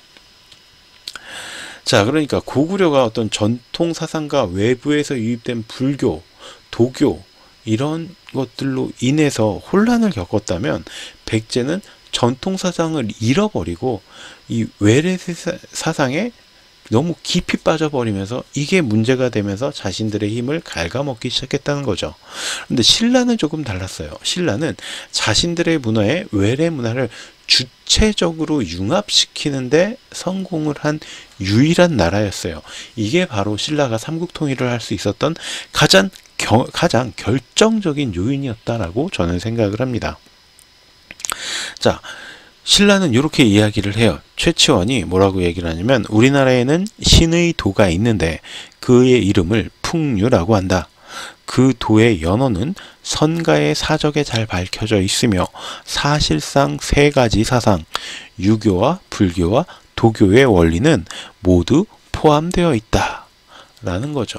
그러니까 신라는 자신들이 가지고 있는 기질을 버리지 않았고 유교, 불교, 도교 이런 외래 조공들을 흡수해서 자기들 것으로 재탄생시켰다는 거예요. 이게 신라가 가지고 있었던 강력한 힘이었죠. 고구려가 분열되고 백제가 힘을 잃어갈 때 신라는 힘을 키울 수가 있었어요. 이게 바로 신라가 가진 아주 큰 장점. 근데 이제 신라의 문제점은 뭐냐면 너무 그들끼리 뭉쳐 있었다는 거죠. 교류를 잘 못했어요. 그게 조금 안타깝긴 해요. 그러다 보니까 어떻게 보면 제가 지난 시간에도 말씀을 드렸고 지지난 시간에도 살짝 말씀을 드렸는데 신라가 삼국을 통일했던 것에 대해서 저는 굉장히 사실은 안타깝다라고 생각을 하는데 실질적으로 보면 신라가 삼국을 통일할 만한 역량은 됐어요. 우선 가장 중요했던 한강유역 차지하는 데 성공하죠. 이렇게 외래의 좋은 문화를 자기 것으로 받아들여서 더 갈고 닦는 데서 성공을 합니다. 그리고 이 한강유역을 바탕으로 그때 당시 가장 강력한 나라였던 당나라와의 연합을 이끌어내는데 성공하죠. 그러니까 고구려가 자신들이 가진 힘에 대해서 너무 취해서 분열을 하고 있었고 백제도 자신들의 어떤 힘에 대한 좀 자신감이 있었을 뿐만 아니라 또 너무 외래 문화에 지나치게 따라가는 경향을 보이면서 또 자멸을 하고 있었을 때 신라는 그러지 않았다라는 겁니다. 자, 그래서 오늘 제가 또 다시 고구려, 백제, 신라를 바탕으로 외래에서 들어온 문화들이 어떤 영향을 끼쳤는지에 대해서 말씀을 좀 드려보았습니다. 그래서 고구려, 백제, 신라가 각각 전성기가 지나고 왜 마지막에 신라가 전성기를 꽃피우면서 삼국을 통일할 수 있었는지도 제가 어느 정도 좀 풀어서 설명을 해드렸는데 잘 이해가 되셨으면 좋겠고요. 다음 시간에 자, 우리 백제는 과연 어디에 있었던 나라일까? 이 부분에 대해서 조금 이야기를 풀어보도록 할게요. 이거는 이제 정사보다는 야사라고 하죠. 그쪽에서 좀 이야기가 나오는 부분들인데 다음 시간에도 재미있게 들어주시면 좋겠고 오늘 강의는 여기서 모두 마치도록 하겠습니다. 수업 들어주셔서 감사하고요. 좋아요, 구독도 부탁드릴게요. 수고 많으셨습니다.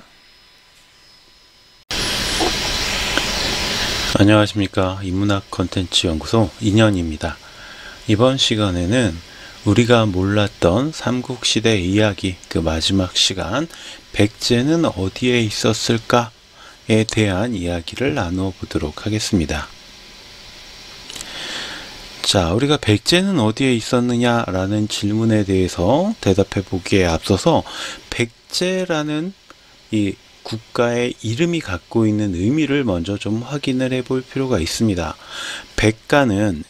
백제는 백가제해, 그러니까 100개의 가문이 바다를 건넜다 라는 의미를 가지고 있어요.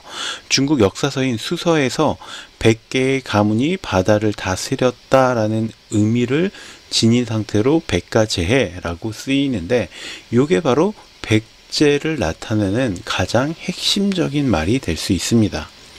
우리가 앞에서 백제 바로 알기를 통해서 백제가 양서의 기록을 바탕으로 22개 담로로 이루어진 연맹 국가다라는 기록 우리가 아까 이 앞에 시간에 말씀을 드렸는데 왜 100개의 가문이 나중에 22개로 줄어들었는지 축소되었는지까지는 확인하기가 조금 어렵지만 일단 처음에 백제가 100개의 가문이 연맹된 연맹체였다라는 것 정도는 기억을 해두면 좋을 것 같고 단재 신채호 선생께서는 백제의 근초구왕과 근구수왕 때 바다를 건너 요서, 산동, 강소, 절강 등지를 경략하고 외까지 이르렀다라는 백제의 대륙 진출설을 주장하기도 하셨어요. 자, 그러면 이 단재 신채호 선생께서는 왜 이런 주장을 했을까? 그 이유는 무엇이고 근거는 무엇일지에 대해서 한번 살펴보도록 할게요. 먼저 이 다음 기록들을 좀 살펴보면 그 해답이 좀 어느 정도 찾아질 수 있을 것 같은데, 구당서라는 중국 역사서에서 백제전이라는 부분에 이런 이야기가 실려 있습니다. 백제의 영토는 서로는 바다를 건너 월주, 즉 양자강 지역에 이르고 북으로는 바다를 건너 고구려를 접한다. 그러니까 약간 고구려와 맞닿아 있다라는 것이고, 남으로는 바다 건너 외에 이른다. 자, 그러면 이렇게 삼각형이 그어지는 거예요. 양자강, 우리가 구글 지도에서 찾아보면 어디 있냐? 이 정도에 있어요. 그리고 일단 다시 북으로 고구려를 접하고 있다. 그럼 고구려보다 조금 밑에 한반도에서, 그 다음에 바다를 또 건너서 일본에 이른다. 그러면 일본도 어디 땅이다? 백제의 땅이다 라는 내용을 우리가 짐작해 볼 수가 있겠죠. 그럼 구당서의 기록을 따르면 이렇게 삼각형의 지역이 다 어디의 영토다? 백제의 영토다 라는 걸 우리가 짐작해 볼 수 있습니다. 자, 그리고 나서 삼국사기의 최치원 열전이라는 부분을 보면은요, 고구려와 백제는 전성기 때에 강병 100만으로 남으로는 오와 월을 침략하고 북으로는 유, 연, 제, 노 등지를 흔들어 진화 대륙, 중국 대륙의 큰 좀이 되었으며 수왕조의 멸망도 요동의 정벌에 의한 것입니다 라는 내용이 등장합니다. 자, 그러면 이게 언제쯤이냐면 대략 춘추 전국시대쯤에 백제의 영토를 짐작해 볼 수 있는 문헌이죠. 자, 이때 춘추 전국시대의 오패와 칠흥으로 불리던 나라들의 위치를 정리를 해보면 유, 연, 제, 노, 그 밑에 오, 월, 초 이렇게 있어요. 근데 앞에서 뭐라고 그랬어요? 남으로는 오와 월을, 아래쪽으로는 오와 월을 침략했고 북으로는 유, 연, 제, 노 등지를 흔들었다. 그러면 이 유, 연, 제, 노와 오, 월 사이 중간 어디쯤에 백제가 있었구나라는 걸 우리가 짐작을 해볼 수가 있겠죠.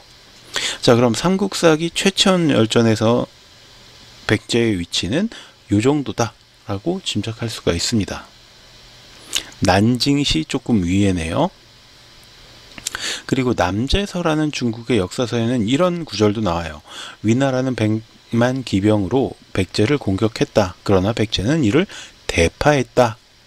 자, 그럼 위나라는 어떤 나라예요?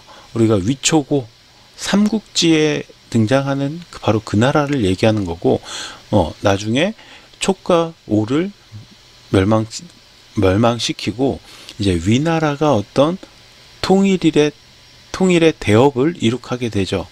조조가 그의 아들 조비에게 물려준 바로 그 나라를 얘기하는 거예요. 그러니까 굉장히 엄청난 전력을 가지고 있던 강국이었다라고 볼 수가 있겠죠. 그런데 이런 엄청난 강국이 지금 백제를 공격했고 오히려 패배했다라는 내용인데, 여기서 중요한 건 백제를 공격하고 패배했다가 아니에요. 기병, 즉 말탄 기병으로 백제를 공격했다라는 건데, 말탄 기병이 바다를 건너서 올 수는 없겠죠. 말탄 기병이 통과를 하려면 고구려를 거쳐서, 우리가 알고 있는 백제라면 고구려를 거쳐서 충청도까지 와야만 해요. 그럼 이게 고구려 입장에서 이게 허락이 가능한 일이겠어요? 고구려와 먼저 전쟁을 해야겠죠. 그 정도라면. 우리가 임진왜란도 잘 알고 있지만 임진왜란에서 외에서, 그러니까 일본에서 우리나라를 침략했던 이유는 그거였어요. 정명가도, 명나라를 정벌하겠다. 가도, 길을 빌려줘라. 조선이 이걸 받아들였나요? 받아들이지 않았죠. 그래서 결국 임진왜란이 일어난 겁니다.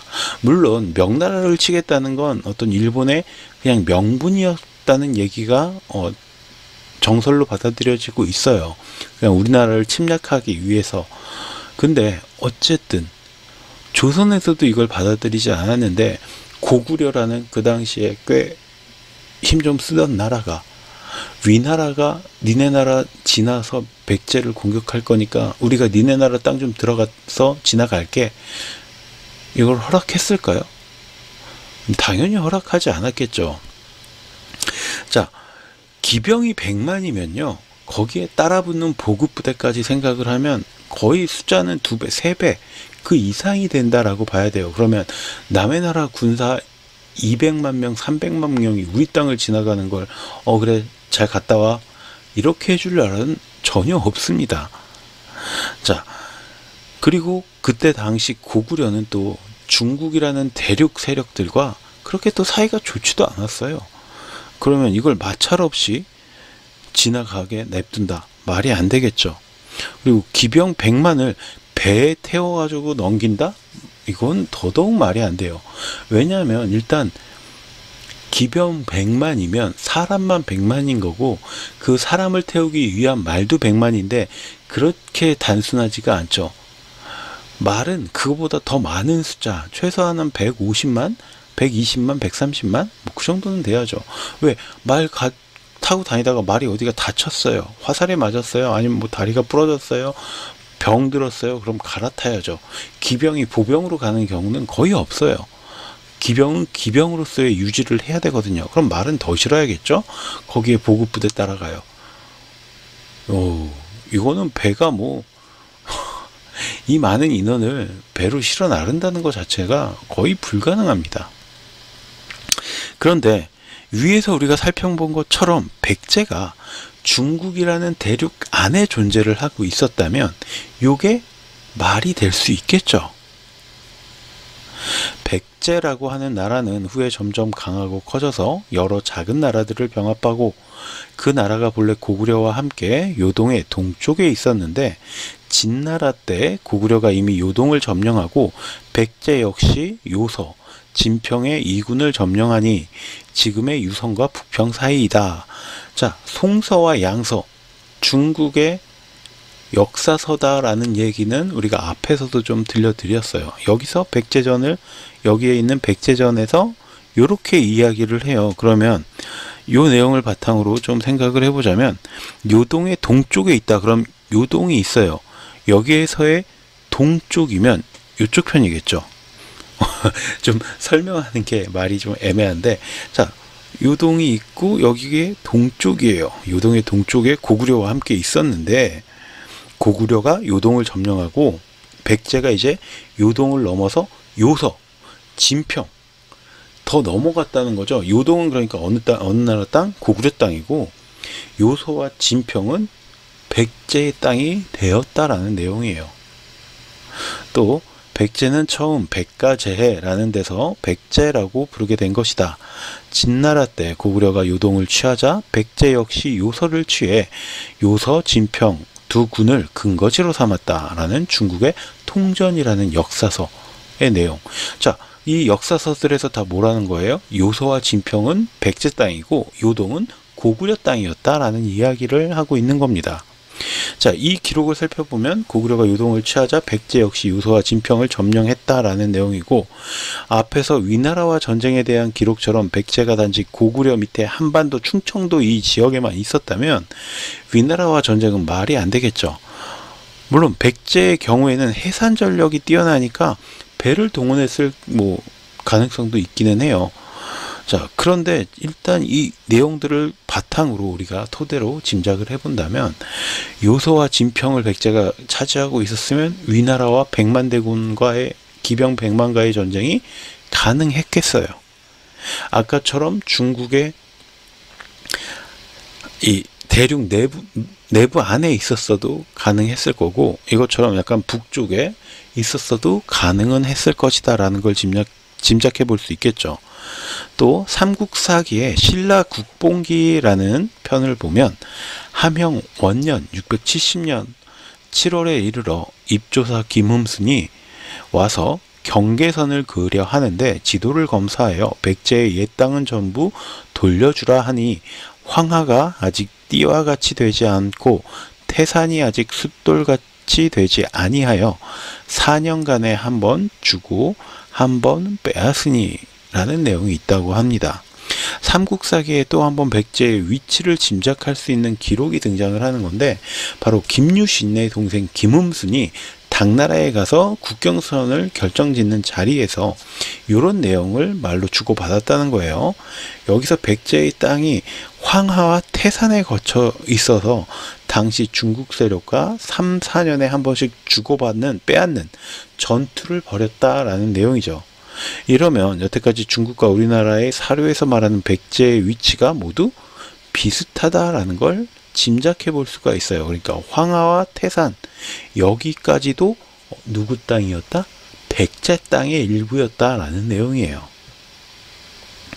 이런 지리적인 요소를 설명한 것 말고도 우리나라에 존재하는 성씨들을 통해서도 짐작해 볼 수가 있어요. 자, 북사라는 중국 역사서의 백제편을 보시면, 또 수서라는 역사서의 백제조라는 편을 보시면 나라 안에 8대 성씨가 있대요. 사씨, 연씨, 리씨, 협씨, 해씨, 진씨, 국씨, 목씨, 묘씨. 그러니까 이렇게 8개의 성씨, 사씨, 연씨, 리씨, 해씨, 진씨, 국씨, 묘씨, 목씨, 묘씨, 이렇게 7개가 있고, 거기에다가 왕족의 성은 부여시다라는 거예요. 그런데 2000년도에 발표한 통계청 인구주택 총조사에 따르면 현재 우리나라에 국씨는 2182명, 연씨는 3549명, 진씨는 1579명, 묘씨는 61명인 반면에 사씨, 리씨, 해씨, 목씨, 부여씨는 단 한 명도 없다고 합니다. 물론 지금 20년이라는 세월이 또 지났으니까 뭐 조금 숫자적으로는 달라질 수 있겠죠. 그런데 중요한 건 뭐냐면 우리나라에 지금 사씨, 리씨, 해씨, 목씨, 부여씨가 한 명도 없다는 거예요. 특히 부여씨는 왕족의 성씨였죠. 아무리 백제가 망하고 오랜 시간이 흘렀다고 해도 한 나라를 대표하는 8개의 성씨 중에 절반이 한 명도 남아있지 않다? 그럼 굉장히 이해하기 어려운 내용이죠. 그런데 이 성씨들이 중국에는 꽤 많이 존재해요. 이런 것들을 바탕으로 생각해 본다면 결국 한반도 백제와 중국 대륙안에 있던 백제, 그 다음에 외나라에 있던 백제, 이렇게 3가지 백제가 합쳐진 게 바로 백제였다. 이게 공존하고 있었다라고 이해하는 편이 더 합리적이 아닐까라고 저는 생각을 합니다. 그리고 백제가 멸망하면서 나머지 4개의 성씨는 아예 중국 쪽으로 귀화를 하지 않았을까라고 짐작해 볼 수가 있겠죠. 자, 그럼 이제 중국에 있었다라는 내용들을 가지고 우리가 좀 살펴봤는데, 외나라와 그런 백제, 일본과는 어떤 관계가 있었을까? 우리가 칠지도를 좀 유심히 봐야 될 필요가 있는데, 가장 확실한 증거가 바로 일본 옛 수도인 나라현에 위치한 이소노카미 신궁에서 발견된 칠지도라는 일종의 칼이에요. 칼. 1878년 이소노카미 신궁에서 가장 신성한 공간으로 여겨지는 금족지, 사람들의 발을 금하는 그런 지역이 있었는데 바로 여기서 칠지도가 발견이 됩니다. 칠지도는 가운데 칼날을 기축으로 삼아서 좌우에 3개씩 가지처럼 칼날이 솟아있는 약 75cm 정도 되는 칼이었어요. 칼의 표면에는 금색으로 글자를 새겨 놓았는데 바로 이 글자가 백제와 외나라의 관계를 재정립하는 아주 중요한 증거 자료가 됩니다. 거기 뭐라고 쓰여 있냐면 이렇게 쓰여 있다는 거예요. 14대 천황 신공 황후가 신공 49년 가야를 정벌하고 백제와 신라까지 지배하였다. 그리고 3년 뒤인 신공 52년에는 백제의 사신이 조공을 다짐하며 칠지도와 함께 여러 가지 보물을 바쳤다. 이게 일본 서기에서 해석한 칠지도의 내용이에요. 자, 일본인들은 일본 서기의 내용이 바로 일본과 백제의 어떤 관계를 나타내는 게 아니겠느냐라는 주장을 하고 있는데, 이 칠지도가 한반도를 정벌한 자신들의 어떤 신화가 실제 역사라는 것을 증명해줄 증거다라고 이야기를 하는데, 일본 학계에서도 칠지도가 백제가 일본에게 바친 헌상품이라는 논문이 잇따라 발표되기도 했어요. 자, 그러면 실제적으로 거기에 써 있는 글자는 뭐냐면 앞면에 34자, 뒷면에 27자, 61자가 새겨져 있는데 이제 세월이 지나다 보니까 조금 가려진 부분들도 있어요. 녹이 슬고 해서. 근데 우선 앞면에는 이렇게 쓰여 있다고 해요. 누구 4년 5월 16일은 병오년인데 이날 한낮에 100번이나 단련한 강철로 칠지도를 만들었다. 이 칼은 온갖 적병을 물리칠 수 있으니 제후국의 왕에게 나누어 줄만하다. 누구가 만들었다. 여기서 모는 태화 4년, 그러니까 서기 369년으로 우리가 미루어 짐작을 합니다. 그리고 백제 근초고왕 24년쯤이라고 생각을 할 수가 있는데, 이는 일본 서기에서 표현한 신공 49년과 일치하는 연도예요. 그렇다면 정말로 당시 일본이 가야를 정복하고 백제는 물론 신라까지 지배를 했을까? 요거는 사실 말이 안 되는데, 근초고왕 때는 백제가 전성기였어요. 자, 그리고 뒷면에 다음과 같은 27자가 새겨져 있어요. 지금까지 이런 칼은 없었는데 백제 왕세자 기생성음이 일부러 외왕 지를 위해 만들었으니 후세에 전하여 보여라 라고 쓰여 있대요. 이쪽에는 약간 지워진 게 많이 없어요. 칼의 앞면에 쓰인 후왕과 뒷면에 쓰인 외왕, 동일 인물이구나 라고 짐작해 볼 수 있겠죠. 그런데 후왕이라는 것은 결국 제후국의 왕, 그러니까 백제가 일본에 헌상했다는 일본의 주장이 아니라 백제가 제후국인, 우리가 다스리고 있는 동맹국의 왕에게 하사했다라고 보는 게 더 정확하다라는 거죠. 우리는 이미 백제가 22개의 담노, 즉 제후국을 거느리고 있다라는 사실을 앞에서 살펴보았죠. 게다가 전시 후세에 전하여 보여라 라는 것은 분명히 윗사람이 아랫사람에게 명령하는 형태죠.